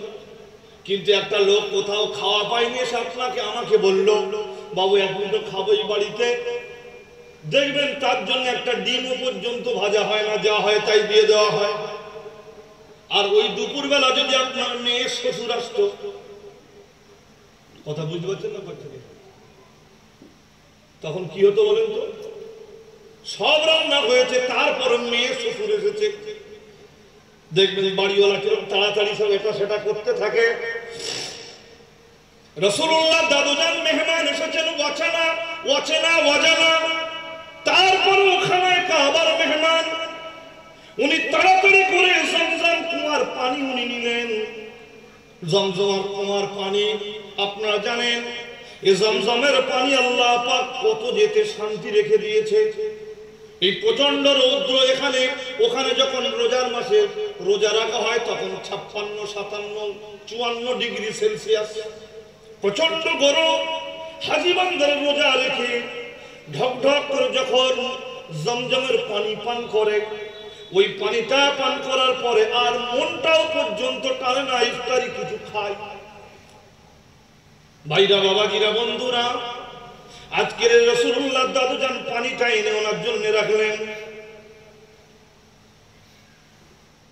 উনি পুরো গোটা কাবাটা তওয়াফ করলেন, চক্করটা কাটলেন। কমপ্লিট হওয়ার পর রাসূলুল্লাহ দাদুর সাথে মোলাকাত। মানানটা, আপনি কে আছেন? উনি তখন বললেন, আমি তো মাতওয়াল্লি আছি, আমি খানায় কাবার মুহতামিম আছি। জিজ্ঞাসা করলেন, আপনি কে আর আপনি কোথা থেকে এসেছেন? রাসূলুল্লাহর নানা জান তখন পরিচয় দিলেন, আমি এসেছি ইয়াসরিব থেকে। তখন মদিনা শরীফের নাম ছিল ইয়াসরিব। রাসূলুল্লাহ দাদুজান বলছেন, এই নিন আপনার জন্য একটু আমি জমজমের পানি দিয়ে প্রথম মেহমানদারি শুরু করলাম। উনি তখন বলছেন, লা আশরবু ওয়ালা আকুলু, ও ভাই খানায় কাবার মাতওয়াল্লি, আমি কিছু খাবো না, পান করবো না যতক্ষণ না পর্যন্ত আমার যে চাহিদার জন্য, যে ইচ্ছার জন্য, যে জানার জন্য এসেছি না আমার সমস্যা মেটে।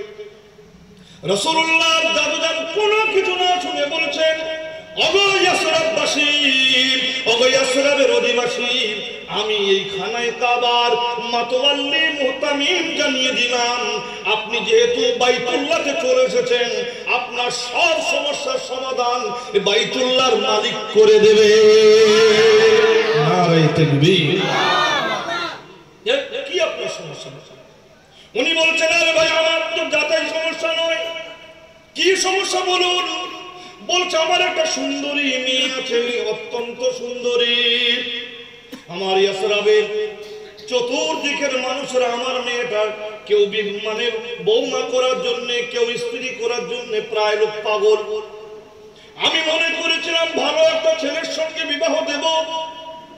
যেদিন মনস্থির করলাম সেদিন খোয়াবে জানলাম কে যেন আমাকে জানিয়ে যাচ্ছে, ওরে আমিনার বাপ, ওরে আব্দুল ওহাব জোহরি, শুনে রেখে দাও তোমার মেয়েটাকে ওই অমুক ছেলেদের সাথে তোমরা পরিকল্পনা করেছো বিবাহ দিতে পারবে না। আমার স্ত্রীকে একই কথা বলল। আমরা জিজ্ঞাসা করলাম কার সঙ্গে দেব? যে ছেলেটা পৃথিবীতে জবাই হয়েছে ওই জবাই বলা ছেলের সাথে দিতে হবে, অর্থাৎ তাকে বলা হয় আরবিতে জাবিহা। আনকিহু বিজাবিহা, তোমার মেয়েকে জাবিহার সাথে বিবাহ দাও। জাবিহা মানে জবাইওয়ালা, জবাই হয়ে গিয়েছে। ও ভাই আব্দুল মুত্তালিব, বলুন না, আমার দেশের, আমার ইয়াসরিবের বড় বড় ইহুদি পণ্ডিতরা কেউ তার সমাধান করতে পারেনি। আমাকে বলেছিল আপনি চলে যান সিরিয়াতে। আমি সিরিয়ায় গিয়েছিলাম, সেইখানকার আলেমরা উত্তর দিতে পারেনি, আবার এখানে পাঠিয়েছে। আল্লাহর নবীর দাদুজান শুনে মুচকি মুচকি হাসছেন আর বলছেন, যে আশা এসেছেন, যদি সত্যি ওই আশা এসে থাকে, যদি প্রয়োজনটা সত্যি ওটা হয়ে থাকে, আমি কথা দিয়ে দিলাম আপনার মেয়ের বিবাহর সাথী তৈরি হয়ে গিয়েছে। উনি বলছেন কি, আমার দেশের আলেমেরা তারা এর সুরাহা করতে পারেনি, সিরিয়ার আলেমেরা এর সমাধান করতে পারেনি, আর আপনি বলছেন তো এই রেডি আছে কিরকম করে? তখন আল্লাহর নবী দাদুজান আব্দুল মুত্তালিব বলছেন, ভাই আমারই বাড়িতে আমারই সোনার মানিক কলিজার টুকরা আমার বেটা আব্দুল্লাহ সেই ছেলে। বলছে সে কি বেঁচে আছে? বেঁচে নাই তা কি বিবাহ হবে কি? না না, বেঁচে থাকা চলবে না, জাবিহা হবে। বলছে চলে যান, আমার মক্কার আশেপাশে গিয়ে শুনুন জাবিহা কার নাম। একটু ঘটনাটা বলুন তাহলে কিভাবে কি হলো। রাসূলুল্লাহ দাদুজান বলছেন, এই যে কুয়া থেকে পানি এনেছে, আপনি খেতে চাচ্ছেন না, পান করতে চাচ্ছেন না, এই কুয়াটা পাওয়া যায়নি। আমরা দেখতে পাচ্ছেন চতুর্দিকে পাহাড় আর পাহাড়, মরুভূমির মাঝখানে আমরা আছি। পিপাসায় দেশবাসী সব কাতর। কয়েক বছর ধরে বৃষ্টি হয় নাই, কণা বৃষ্টি চলছে, বৃষ্টি নাই। এই কারণেতে মানুষ বৃষ্টির আশায় পাগল পারা হয়ে গিয়ে একবার আমার কাছে একদল লোক আসে।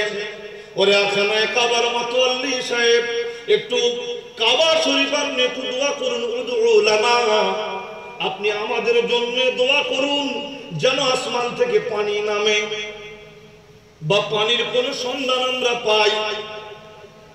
আমি আব্দুল মুত্তালিব সাহেব দেশবাসীর সেই কথা শুনে আমি প্রথমে কি করলাম, খানায় কাবাতে রাতের বেলা খাওয়া দাওয়া করে ওই যে রুকনে ইয়ামানি আছে, একটা কোণের নাম হলো রুকনে ইয়ামানি। আল্লাহর খানায় কাবার 4টে কোণ আছে, একটা কোণের নাম হলো রুকনে ইয়ামানি, আর একটা কোণের নাম হলো রুকনে হাজরে আসওয়াদ, আর একটা কোণের নাম হলো রুকনে শামি, আর একটা কোণের নাম হলো রুকনে ইরাকি। আমি ওই রুকনে ইয়ামানিতে বসে গভীর ধ্যানমগ্নে থাকি। আমি তখন দেশবাসীর দোয়া করার কথা বলেছে বলে আমি দোয়া করতে লাগলাম। ও ইয়াসরিববাসী, ভালো করে শোনো, আমি ওই রুকনে ইয়ামানি রাতের খানা খেয়ে আমি না ঘুমিয়ে গিয়ে আমি কাবাতে দাঁড়িয়ে দাঁড়িয়ে মহান কাবার মালিকের কাছে হাত তুলে বলি, ও কাবার মালিক, আমার দেশবাসী বড় আশা করে, আমি কাবার মাতোয়াল্লি, আমি কাবার অধিবাসীদের জন্য একটু দোয়া করি যেন এরা একটু পানি পায়, যে কোনো ভাবে, হয় আসমান থেকে হোক না হলে জমিন থেকে হোক, যে কোনো পানির ব্যবস্থা করে দাও। আমি দোয়া করতেই আছি, হাত তুলে আছি, এমতো অবস্থায় আমি নিদ্রা মতন গেলাম, তন্দ্রা মতন গেলাম, একটু ঝুঁকতে শুরু করলাম। সেই সময় আমি দেখতে পাচ্ছি কে যেন বলছে, আব্দুল মুত্তালিব ইহফিরুজ জমজম, এ আব্দুল মুত্তালিব জমজম কুয়াটা খুঁড়ে ফেলো। জোরে বলি সুবহানাল্লাহ। তখন জমজম কুয়া কোথায় আছে, কি আছে, আমরা কিছু জানতাম না। আমি চমকে উঠলাম, উঠে আমি কি করলাম, সকাল হয়ে গেল, বড় একটা খোঁড়ার যন্ত্র নিয়ে, কোদাল জাতীয় জিনিস নিয়ে বালিগুলো সরাতে লাগলাম। কিন্তু আমার সাথে আমার দেশবাসী শুনে সকলে প্রচেষ্টায় লিপ্ত হলাম, কেউ কিন্তু জমজম কুয়াটা খুঁজে পেল না। সবাই বললাম আপনি ভুলভাল স্বপ্ন দেখেছেন। পরের রাত্রিতে আবার একই স্বপ্ন দেখলাম, দেশবাসীকে নিয়ে আবার বলতে শুরু করলাম, আমি পানি পেলাম না। তৃতীয় দিন রাতের বেলা আমি বলছি, ওগো কাবার মালিক, আমি তো রাত্রিতে খবর পেয়ে জমজম খুঁজতে লাগলাম, পেলাম না। ওগো কাবার মালিক, কোন জায়গায় জমজম আছে এই ঠিকানা যদি আমি জানতে পারি, আমাকে যদি জানিয়ে দেওয়া হয়, তাহলে আমার 10টা বেটা, এই 10টা বেটার ভিতর থেকে একটা বেটাকে তোমার নামে কুরবানি করব। ও ভাই ইয়াসরিববাসী, আমি এই মনস্থির করলাম, এই মানত করলাম, নিয়ত করলাম, তারপরে আমি দোয়া করতে লাগলাম। সেই সময় কেউ জানে এসে বলছে, আব্দুল মুত্তালিব, যে জায়গায় দেখবেন সাদা কাক উঠতে শুরু করেছে, কবুতররা উঠতে শুরু করেছে, আর কিছু পিপিলিকার বাসা আছে, ওইগুলো সরালেই ওখানটায় দেখতে পাবে জমজম কূপ। ভাইরা, বাবাজিরা, বন্ধুরা, আব্দুল মুত্তালিব সাহেব রাসূলুল্লাহ দাদুজান এই কথাটা শুনে গ্রামবাসীকে ডাকলেন, তারা কেউ আগিয়ে আসলো না। উনি তখন ওনার ছেলেদেরকে নিয়ে বাবা ওই জায়গায় সন্ধান করতে লাগলেন। হঠাৎ দেখলেন একদল পায়রা আসলো, কবুতর আসলো, তারা উঠতে উঠতে এক জায়গায় পড়ে গেল। উনি সেই জায়গাটায় গিয়ে দেখলেন মক্কার মানুষেরা উটের নাড়ি হুড়ি ফেলে, সেই জায়গাটায় সরিয়ে পরিষ্কার করতেই দেখা গেল সোনার হরিণ, এইরকম নামি দামি জিনিস সব ঢাকা দেওয়া আছে। উনি টেনে টেনে বার করতে করতে হঠাৎ করে জমজম কুয়াটা বার হয়ে পড়েছে। একটু জোরে বলুন সুবহানাল্লাহ। এলাকায় বাসায় খবর হয়ে গেল এই সোনা দানা নেওয়ার জন্য, ভাগ বকরা নেওয়ার জন্য লোকেরা সব মারপিট শুরু করে দিয়ে দিল। আমার বেটারা তাদের মধ্যে সব টানাটানি শুরু করলো। এ বলছে এই তরবারি আমার, ও বলছে ওটা আমার। আমি সকলকে বলেছিলাম না না, যেহেতু আমার কাজেতে কেউ হাত দাওনি, এ সব আমার থাকলো, তোমাদের পানির দরকার পানি নাম। সকলে পানি নিয়ে আমাকে সংবর্ধনা দেবে বলে সকলে মিলে তৈরি হলো দেশবাসী। আব্দুল মুত্তালিবের কারণে এই মরুভূমির বুকেতে আমরা একটা পানির কুয়া পেয়েছি, আল্লাহর জান্নাতি পানির কুয়া পেয়ে গিয়েছি। সকলে আনন্দে মাতোয়ারা হয়ে গেল। তারা আমার কাছে আসতে চাইলো। আমি বললাম না না, তোমাদের প্রেজেন্টেশন নেব না, তোমাদের আমি স্বাগত করবে আমাকে, আমি এটা মেনে নেব না। কারণ আমি একটা মানত করেছি, নিয়ত করেছি, পূরণ না হওয়া পর্যন্ত। তারা বললেন আব্দুল মুত্তালিব সাহেব কি মানত করেছেন আমাদেরকে শোনান। নবীজির দাদুজান বললেন, আরে আমি মানত করেছি যদি পানির ঠিক সন্ধান পেয়ে যাই তাহলে আমার বেটার 10টা বেটার ভিতর থেকে একটা বেটাকে আমি তোমার নামে কুরবানি করব। পানির সন্ধান তো পেয়ে গেলাম, তার কাজ তিনি করেছেন, এখন আমার ওয়াদা পূরণ করার কাজ। জোরে বলুন সুবহানাল্লাহ। আব্দুল মুত্তালিব সাহেব বলেন, ওই ইয়াসরিববাসী ভাই শোনো, আমি তখন দেশবাসীকে যখন শোনালাম, ওরা বলছে কোন বেটাকে? বলছে আমি খোয়াবে বলেছি, আমি বলেছি আমার 10টা বেটার ভিতরে যেটা সবচাইতে সুন্দর। এক কথায় সবাই জানে আমার বেটাদের ভিতর থেকে সবচাইতে সুন্দর, সৌন্দর্যের কারণে, চরিত্রের কারণে, আর লেনদেনের কারণে, মুআদ্দাবের কারণে সব দিক থেকে সুন্দর হলো আমার আব্দুল্লাহ। এ আব্দুল্লাহর গৌরব, এ আব্দুল্লাহর সৌরভ, এ আব্দুল্লাহর নাম, এর যশ, এর খ্যাতি চতুর্দিকে ছড়িয়ে পড়েছে। সেই আব্দুল্লাহ তার মানে কুরবানি হবে। দেশবাসী মুসলে পড়ল না, আব্দুল্লাহ না, আব্দুল্লাহকে কুরবানি দেওয়া যাবে না। আমি আব্দুল মুত্তালিব জেদ ধরলাম, না না, আমি ওয়াদা করেছি, আমার মালিক আমার ওয়াদা পূরণ করেছে, আমার পূরণ করতে হবে আমার ওয়াদাটা, অথবা আমি একে জবাই করব। ওরা কেউ রাজি হচ্ছে না। ওরা বলল বিনিময়ে আমরা অন্য ছেলে দিচ্ছি। আমি বললাম না না, ওয়াদা করেছে আমার 10 বেটার ভিতর থেকে এক বেটা। তখন তারা বলল থামে, এলাকার ভালো আলেমের কাছে যাই। সেই যুগে মক্কায় একজন সিরীয় আলেম বসবাস করতেন। এলাকার লোকের কোন মাসলা মাসাইল, কোন প্রয়োজন পড়লে তারা যেতেন তাদের কাছে। সেই আলেমের কাছে এলাকাবাসীরা সকলে গিয়ে ঘটনা বৃত্তান্ত বললেন। রাসূলুল্লাহ দাদুজান ঘটনাটা নবীজির নানাজানকে বলছেন, আমার বেটা কেমন করে যাবে বলা হয়েছে শুনে নিন এবারেতে। রাসূলুল্লাহ দাদুজান বলছেন, শোনো ভাই, সেই সিরীয় আলেমটা বললেন, তার কাছে গিয়ে বলা হলো আমাদের দেশের একজন মুরব্বী মানুষ, তিনি ওয়াদা করেছেন যদি পানির সঠিক সন্ধান পেয়ে যায় তাহলে আমার 10টা বেটার ভিতর থেকে এক বেটাকে কুরবানি দেব। এই মানত করেছেন, কিন্তু তিনি যে কারণে মানত করেছেন সেটা পূর্ণ হয়েছে। এখন কি করা হবে? সিরীয় সেই ইহুদি আলেমটা বলেছিলেন, ভাই কোনো অসুবিধা নাই, ওই বাচ্চাকে জবাই না করলেও হবে। মক্কাবাসীরা বলল কি বিনিময়ে লাগবে? বলছে ওই বাচ্চাটার নাম একটা কাগজে লিখতে হবে, 10টা করে উটের নাম লিখে কুরআ করতে হবে। আরবিতে হলো কুরআ, বাংলা যাকে আমরা লটারি বলি, লটারি করতে হবে। যতবার ছেলেটার নাম উঠবে ততবার 10টা করে উট বাড়িয়ে বাড়িয়ে, যখনই উটের নাম আসবে সংখ্যায় যত হবে ততটা সংখ্যা উট যদি কুরবানি করো তাহলে ধরে নেবে ছেলেটা কুরবানি হয়েছে। একটু জোরে বলুন সুবহানাল্লাহ। তাহলে তার মনস্কামনা, তার ওয়াদা পূরণ হয়ে যাবে। সেই আলেম সাহেবের থেকে ফতোয়া নিয়ে মক্কাবাসীরা সকলে বাগবাগ খুশি রাসূলুল্লাহর নানা দাদুজানকে বললেন। রাসূলুল্লাহ দাদু বলছেন, আমি তখন শুনে বললাম ঠিক আছে করো দেখি।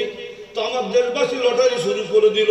আমার বেটা কলিজার টুকরা আব্দুল্লাহর নাম লিখলো একটা কাগজে, আর 10 পিস উট। লটারি হলো, কাগজ তুলে দেখা গেল আব্দুল্লাহর নাম। আবার 10টা ওই উট যোগ করে দিয়ে কটা উট হবে? আপনাদের শুনতে অসুবিধা লাগছে নাকি? 20টা উট আর আব্দুল্লাহ এবারে ফেলা হলো, আবার তোলা হলো। দেখা গেল আব্দুল্লাহ এই রূপে যখন 100 উট আর আব্দুল্লাহ লটারি করা হলো, সেই সময় দেখা গেল আব্দুল্লাহর বিনিময়ে পরিবর্তে 100 উটের কাগজটাই উঠেছে। মানুষেরা খুশিতে বাগবাগ হয়ে গিয়ে 100 উটকে কুরবানি করলো, জবাহ করলো। সেই থেকে আমার বেটার নাম হলো আব্দুল্লাহ আল জাবিহা। ও ভাই সকল বন্ধুরা, আপনারা আমার আব্দুল্লাহ আল জাবিহা আমার বেটার নামেতে এই জবওয়ালা হিসাবে পরিচিত আছে। তাই আপনাদেরকে বলছি, ও আমার আপনাকে বলছি ইয়াসরাববাসী ভাই, আমার বেটা মানে আপনার স্বপ্নের ওই ছেলে। একটু জোরে বলুন সুবহানাল্লাহ। তবে একটা কথা আপনাকে বলি, আমার বেটাকে বিবাহ দেব বলে আমার মক্কার কোন বাড়ির মেয়েকে বিবাহ দেব আমি পরিকল্পনা করছিলাম, কিন্তু এই স্বপ্ন আমাকে বলা হয়, এরে আব্দুল্লাহর বাপ, তোমার বেটাকে এই মক্কার কোন ছেলে মেয়ের সঙ্গে বিবাহ দেয়া যাবে না, বাইরে বিবাহ দিতে হবে। ফিহিন নাখলা, যেখানে প্রচন্ড খেজুর গাছের বাগান আছে। আমি এই বয়সে কোথায় খেজুর গাছ আছে, কোথায় এরকম আছে খবর জানি না। আমি বুঝতে পারলাম এ কাবার মালিক আপনার মেয়ের সাথে আমার বেটার বিবাহের ব্যবস্থা করে দিয়েছে। দিন তারিখ ঠিক হয়ে আব্দুল্লাহর সাথে আমিনার বিবাহ হলো। কথা বুঝতে পারলেন না? যেমন আব্দুল্লাহ ছিল মক্কাতুল মুকাররমার শ্রেষ্ঠতম পুরুষ সন্তান, আর আমিনা হলো ইয়াসরাব তথা বর্তমানে মদিনাতুল মুনাওয়ারা সেই ঝলমলে আব্দুল ওয়াহাব জোহরী কলিজার টুকরা আমিনা। বিবাহ হওয়ার পরে দাম্পত্য জীবনে খুব বেশি দিন থাকতে পারেননি আব্দুল্লাহর সাথে আমিনা। ইতিমধ্যে রাসূলুল্লাহ সাল্লাল্লাহু আলাইহি ওয়াসাল্লাম চলে এসেছেন আমিনার গর্ভে। আব্দুল্লাহ চলে গেলেন সিরিয়াতে ব্যবসা করতে। ব্যবসা করে ফেরার পথে মদিনাতুল মুনাওয়ারা থেকে 200 কিলোমিটার পিছনে সিরিয়ার রাস্তায় 200 কিলোমিটার, যেটা সিরিয়া থেকে মদিনার কাজ ঘেঁষে মক্কায় যেতে হয়, এই 200 কিলোমিটার দূরেতে হযরত আব্দুল্লাহ রাসূলুল্লাহ সাল্লাল্লাহু আলাইহি ওয়াসাল্লামের আব্বাজান অসুস্থ হয়ে পড়ে, সেখানে ইন্তেকাল করেন। রাসূলুল্লাহ তখন মায়ের গর্ভে, নবীজি তখন মায়ের গর্ভে। মা আমিনা খবর পেয়ে ভেঙে পড়ে। রাসূলের দাদুজান ওই বয়স্ক আব্দুল মুত্তালিব সাহেব, উনি মানসিকভাবে বিপর্যস্ত হয়ে পড়েন যে তার কলিজার টুকরা বেটা জবাই থেকে বাঁচলো বটে, কিন্তু আল্লাহর হুকুম মৃত্যুর হাত থেকে বাঁচলো না। বাপের কোলে যখন বেটা মৃত্যু হয়, মায়ের কোলে যখন বেটার মৃত্যু হয়, সেই শোকাতুর মা বাবার আর্তনাদটা পৃথিবীর কাউকে দেখাতে পারে না। অনেক সময় ছেলেরা মা বাপের প্রতি দুর্ব্যবহার করে, কিন্তু বাপ মা যখন মারা যায় তখন তারা বুঝতে পারে কি নিয়ামতটা হারিয়ে ফেলেছে। কিন্তু এখন পয়সার গরম, টাকার গরম, কত বন্ধু বান্ধবের বার হয়ে পড়েছে, এখন আর তাদের সে মজাটা পায় না।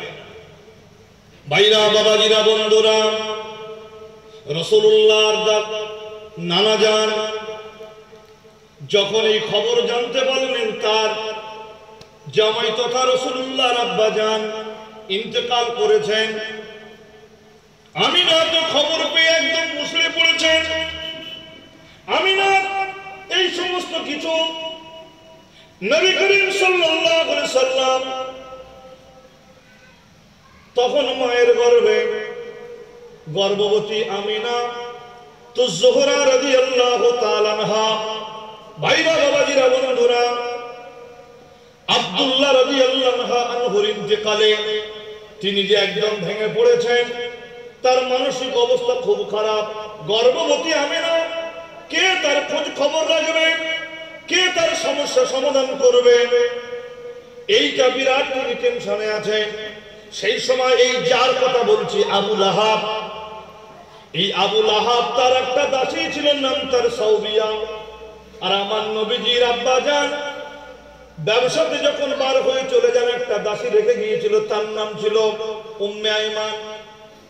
উম্মে আইমান আমিনার কাছে থাকতেন।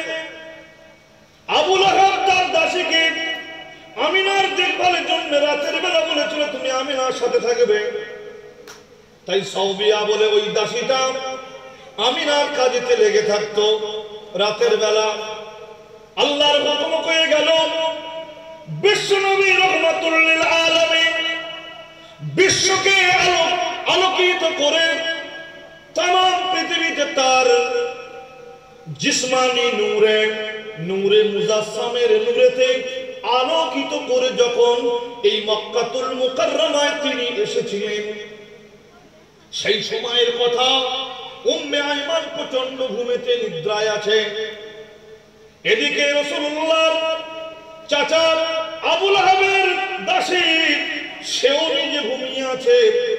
এই সময়টার জন্য উপকার দুজন মহিলার লাগবে, কিন্তু ওদেরকে ঘুম এতটাই ধরেছে ওরা জাগতে পারল না। পেয়ারা নবী রাহমাতুল লিল আলামিন মা আমিনার কোলেতে এসে হাজির। আমিনা ডাক দিয়ে ওদের ঘুম ভাঙালেন। ওরা দুজনে উঠে দেখছেন, একে তো রাসূলুল্লাহর মা আমিনা তদানীন্তনকালের সেরা মহিলা মানুষ, সেরা সুন্দরী মানুষ, একটু জোরে বলুন সুবহানাল্লাহ। তার কোলেতে কতক্ষণ ঠিক আছে 5-7 মিনিট বলি, তাহলে মুশকিল হলো, অনেক কথা ধরতে চেয়েছিলাম। রাসূলুল্লাহ আম্মা জান জননী যখন এদেরকে তুলে দিলেন, এরা আমার নবীজিকে দেখে শিশু রাসূলুল্লাহকে ভূমিষ্ঠ অবস্থায় দেখে আলোকিত হয়ে মানে চমকিত হয়ে গেলেন। ওই সময় উম্মে আইমান ছুটলো খানায়ে কাবাতে, উম্মে আইমান ছুটলো খানায়ে কাবাতে, আর সাউবিয়া ছুটলো আবু লাহাবের বাড়িতে।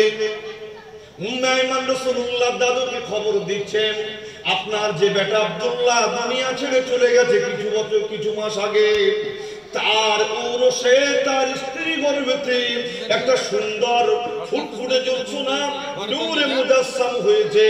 ও আব্দুল মুত্তালিব সাহেব, আপনি যদি একবার দেখেন আপনার জানটা তর হয়ে যাবে। উম্মে আইমান খবর দিলেন রাসূলুল্লাহর দাদুকে, আর ওদিকেতে সাউবিয়া খবর দিতে গেলেন তার মুনিব আবু লাহাবের বাড়িতে। আবু লাহাবকে যখন গিয়ে বললেন, আবু লাহাব শুনে প্রথমে ওরা তো নেতা মানুষ, ঘুম ভাঙে দেরিতে, কিন্তু আজকের সাউবিয়া ভোরবেলা যখন তুলে দিয়ে বলছে, একবার ঘুম থেকে উঠে দেখো তোমার ভাই আব্দুল্লাহ মারা গিয়েছে, তারপরে তার স্ত্রীর কোলেতে তার একটা সুন্দর বাচ্চা এসেছে, একবার দেখলে মুখরিত হয়ে যাবেন, আনন্দিত হয়ে যাবেন। রাসূলুল্লাহ সাল্লাল্লাহু আলাইহি ওয়াসাল্লামের আগমনের কথা আবু লাহাব শুনে বাবা ছুটি করে আজকে আসলেন। খুব দূরের রাস্তা নয়, অল্প রাস্তা। মা আমিনার বাড়ির সামনে আবু লাহাবের বাড়ি ছিল। ছুটে গেল, গিয়ে হযরত আমিনার কোল থেকে রাসূলুল্লাহকে যখন দেওয়া হলো, আবু লাহাব রাসূলুল্লাহকে নিয়ে ফাকাব্বালাহু ওয়া ওয়াদাহু আলা আইনাইহি, বারে চুম্বন দিচ্ছে। আমার নবীজির চেহারা মোবারকটা আবু লাহাব নিজের মুখেতে লাগাচ্ছে। একটু জোরে জোরে বলুন সুবহানাল্লাহ, একটু খুশিতে বলুন আলহামদুলিল্লাহ। আমার নবীকে দেখে আবু আপ্লুত হয়ে পড়েছে, আনন্দিতে যেন আত্মহারা হয়ে পড়েছে। আপনি রাস্তায় যেতে যেতে হঠাৎ যদি একটা হিরে মণিমুক্তা সোনার যদি বিরাট বড় ডেলা পান, আপনার আনন্দের যেমন শেষ থাকবে না। আবু লাহাব আপনার আমার নবী কামলিওয়ালা আরবিকে পেয়ে গিয়েছে, আনন্দে তার আত্মহারা হয়ে গিয়েছে। রাসূলুল্লাহকে বারে বারে চুম্বন দিয়ে সেই সময় খুশি হয়ে তার দাসী সাওবিয়াকে ডেকে বলছে, এরে সাওবিয়া, এত ভালো খবর আমাকে ভোরের ঘুমের চাইতে দারুণ জিনিস দান করেছো, এর বিনিময়ে আমি আবু লাহাব, আমি আব্দুল উজ্জা তোমাকে জানিয়ে দিলাম, আজ থেকে তুমি আর গোলাম নয়, তুমি আর দাসী নয়, আজকে থেকে তুমি তোমার নিজের মতন তুমি আজাদ হয়ে গেলে। ইসলামের ইতিহাস আলোকিত হয়েছে।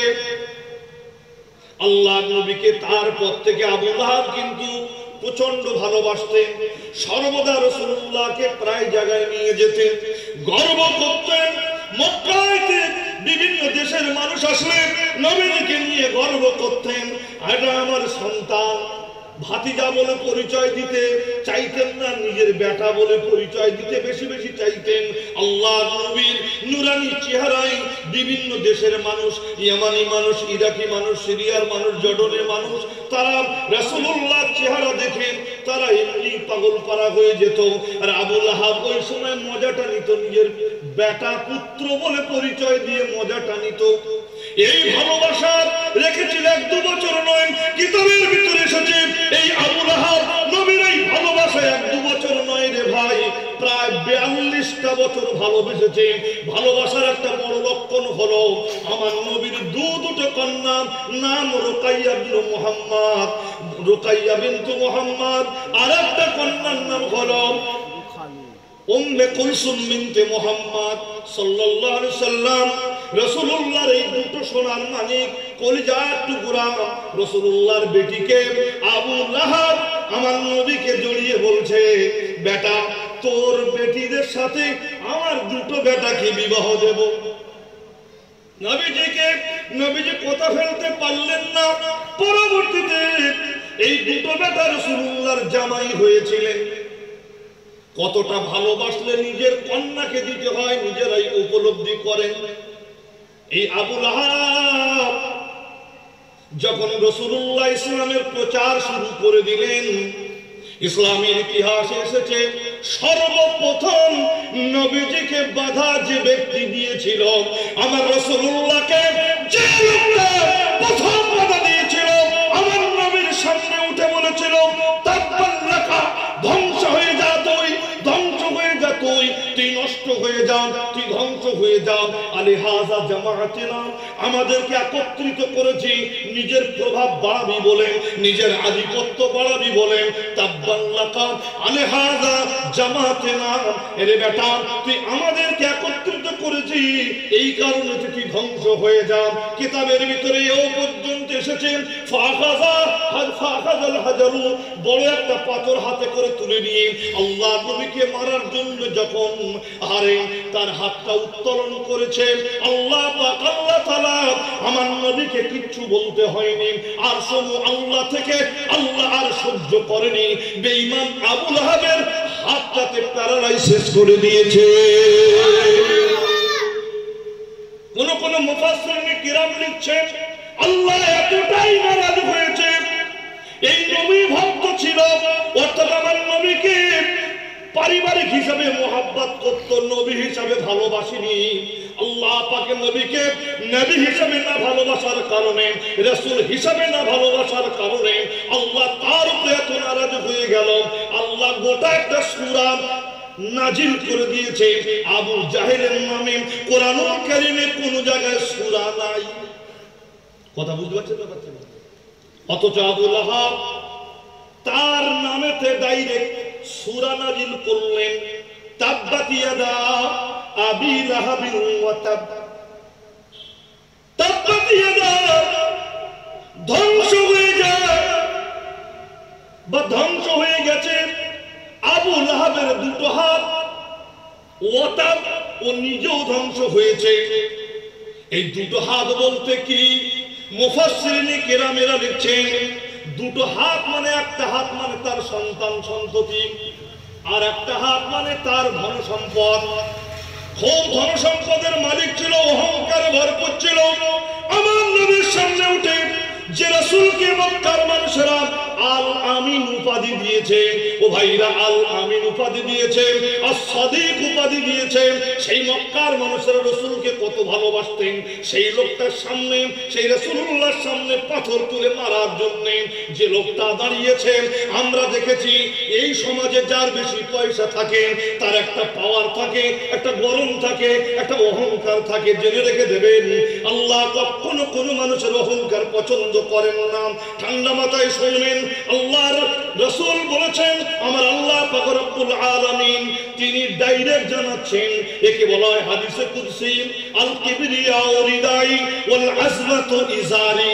আল কিবরিয়াউ রিদাই, বড়ত্ব করা হলো এটা আল্লাহ পাকের চাদর, ওয়াল আজমাতু ইজারি, ইজ্জত সম্মান এই যে দেখা দেখিয়ে চলেন, পাওয়ার দেখিয়ে চলেন, এটা হলো আল্লাহ পাক জানাচ্ছেন এটা আল্লাহর পায়জামা। ফামান্নাজিয়াহুমা, এই দুটো জিনিস ধরে যারা টানাটানি করেন, অর্থাৎ তাকাব্বুরি করেন, অহংকারী করে, ফখর করেন, খাতায় লিখে রেখে দেবেন, আল্লাহ পাক তখন ডাইরেক্ট গজব দেবেন। আজকে দেখবেন সে বিরাট সোনাওয়ালা, বিরাট টাকাওয়ালা, বিরাট গাড়ি বাড়ির মালিক, কিন্তু আল্লাহ পাক তাকে এমন করবে ভিখারির দশা তার চাইতে অনেক ভালো। এরকম লোক চোখে পড়ে। কারণ আবু লাহাবকে দেখে যদি না কেউ শেখে তাহলে কপাল ফাটা। আল্লাহ গোটা আবু লাহাবের সূরাটা কুরআনুল কারীমে দিয়েছে উম্মতে মুহাম্মাদীকে বোঝার জন্য। এর উম্মতে মুহাম্মাদীরা দেখো, আমার নবীকে মানতে চাইলো না, আমার নবীকে স্বীকার করতে চাইলো না, রাসূলের নবুয়ত অস্বীকার করলো, ওদের নিজের আভিজাত্য বাঁচাবার জন্য যখন কাজ করলো, আল্লাহ বললেন তাব্বাত ইয়াদা, আবু লাহাবের যা কিছু আছে সব ধ্বংস হয়ে যাক, ওয়াতাবু নিজে ধ্বংস হয়ে যাক। বাবা কি ধ্বংস হয়েছিল শুনলে অবাক হয়ে যাবেন। যখন আবু লাহাবের কাছে খবর এলো বদর যুদ্ধেতে আবু জাহেল মারা গিয়েছে, আরে উতবা, আবু জাহেল মারা গিয়েছে, উতবা মারা গিয়েছে, সাইবা মারা গিয়েছে, ওলিদ মারা গিয়েছে, এগুলো সেই যুগের বিখ্যাত বড় বড় পালোয়ান। মক্কার যারা ছিল কলিজা, মক্কার কাফেরদের যারা ছিল কলিজা, যারা লড়াকু, যারা বিরাট বড় বড় সৈন্য, উতবা, সাইবা, ওলিদ, এরা মারা গিয়েছে। আবু লাহাবের কাছে খবর এসেছে মুহাম্মাদের হাতে জাহান্নামে চলে গেছে। আবু জেহেল গিয়েছে, উতবা গিয়েছে, ওলিদ গিয়েছে, সাইবা গিয়েছে। শুধু তাই নয়, আর উমাইয়া পর্যন্ত মারা গিয়েছে। এই খবর যখন আবু লাহাবের কানে আসলো, সে তো বদরে যায়নি, এই কথাটা শুনে তাফসীরের ভিতরে এসেছে আরে নিজে যেন মরতে বসেছে। ভাইরা, বাবাজিরা, বন্ধুরা, এই আবু লাহাব এর পরেতে শোকে শোকাতর হয়ে রোগে পড়ে গেল। রোগ এমন হলো, তার প্রথমে চর্ম রোগ ধরলো, ভাইরা তার কুষ্ঠ রোগ হলো। এই কুষ্ঠ রোগ হয়ে চামড়ায় ঘা হয়ে গোস্ত পচতে লাগলো, বিরাট বড় বড় পোকা হয়ে গেল। সেই যুগের কবিরাজদের কাছে নিয়ে যাওয়া হলো। মক্কায় বিভিন্ন দেশের কবিরাজরা আসা যাওয়া করত, তারা দেখে বলেছিল এই রোগীটা যদি এই মক্কার অভ্যন্তরে থাকে তাহলে এই রোগটা সকলে ধরে নেবে। ওরা বলল কি করতে হবে, না একে এখানে রাখা যাবে না, একে নিয়ে তাড়াতাড়ি করে মারবুজ জাহারানে পাঠিয়ে দাও। মারবুজ জাহারান ছাড়া এ যদি থাকে এখানে তাহলে করোনা ভাইরাসের মতন সকলে অ্যাটাক হয়ে যাবে। বাবা, দেশের নেতা, দেশের মাথা রাসূলুল্লাহর উপরে যে পাথর উঁচু করে ধরেছে সে বেঈমানকে আজকের কি করতে হলো, দেশের লোকেরা নিজেদের বাঁচাবার জন্য আবু লাহাবের পায়ে দড়ি বেঁধে কাঁধে করে নয়, খাতির করে নয়, সম্মান দিয়ে নয়, আবু লাহাবের পায়ে দড়ি বেঁধে কিতাবের ভিতরে এসেছে বাবা টেনে টেনে পাহাড়ি রাস্তা দিয়ে বালুর উপর দিকে, পাহাড়ের মানে পাথরের উপর দিয়ে ঘিসলে ঘিসলে নিয়ে যায়। চিৎকার করতে শুরু করে দিয়েছে, কি করছিস সেটা? আমার আল্লাহ পাক যেন বোঝাচ্ছেন আমার নবীর বিরোধিতা করেছিস, এর জেনে রেখে দেবে ঈমান, হালাত আরো সামনে অপেক্ষা করছে। তো যাই হোক ভাই, সময় আমার প্রায় সংক্ষেপের দিকে, আমি ধরেছিলাম বড় করে সময়টা একদম কাছাকাছি। ভাই সাহেব বলছেন একটু সালাম করবো, তো আসুন সকলে আমরা পেয়ারা নবীর শানে একটু সালামের নজর আমরা প্রথমে পেশ করি। ইয়া নবী সালাম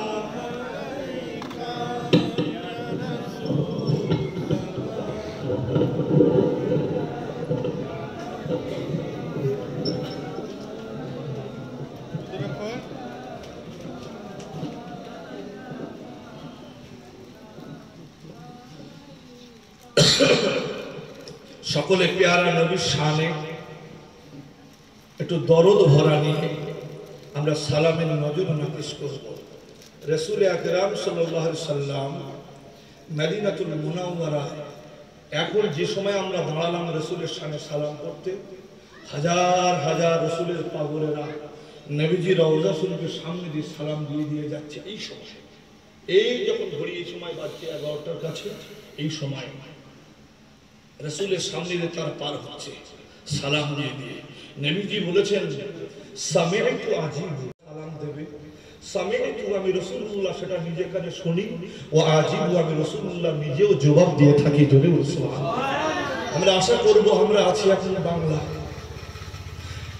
এখান থেকে রাসূলুল্লাহ শানে সালাম দেব, আর আমাদের সালাম পেয়ারা নবীর দরবারে যেন আল্লাহ ফারিস্তা দিয়ে পৌঁছে দেয়। বলুন আমিন। সকলে মিলে বলুন আল্লাহুম্মা আমিন। সকলে প্রাণ খুলে উচ্চ আওয়াজে আমার সাথে বলুন সাল্লাল্লাহু আলা মুহাম্মদ।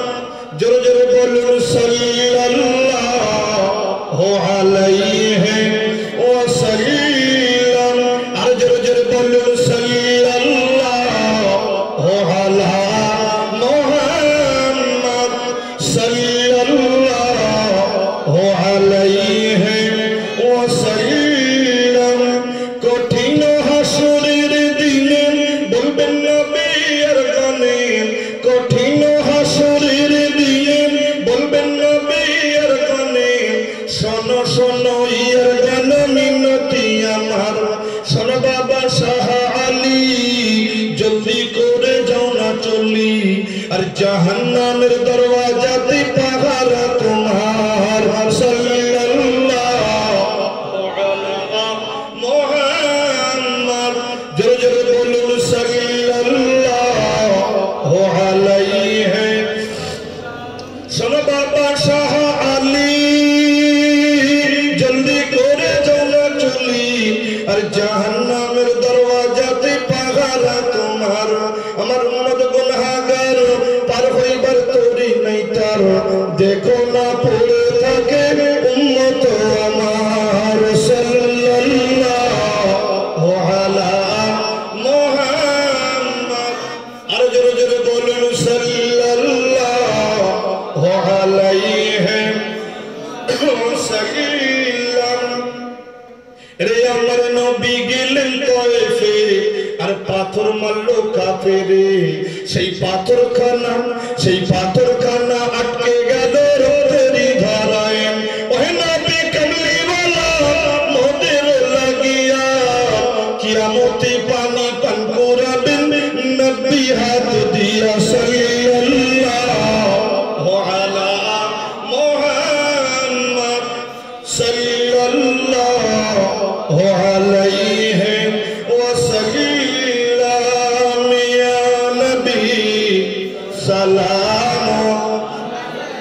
আর জোরে বলুন ইয়া রাসূল সালাম আলাইকা, ইয়া হাবিব সালাম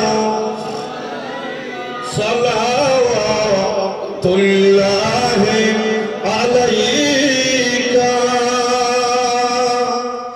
মদিনার ওলি গলিতে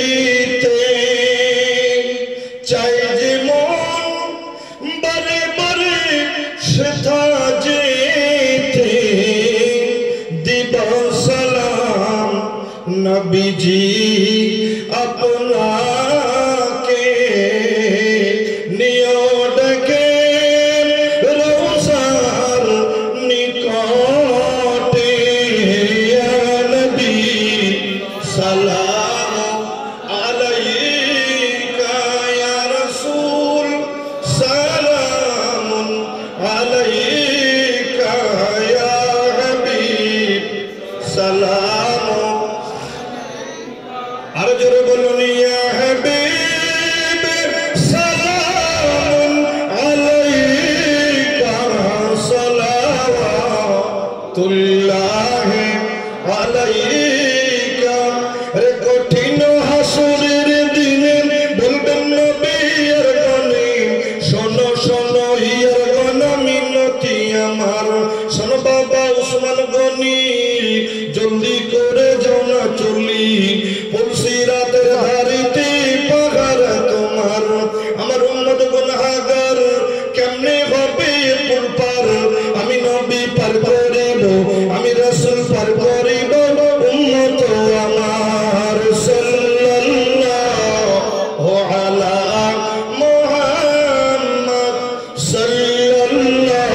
সালাম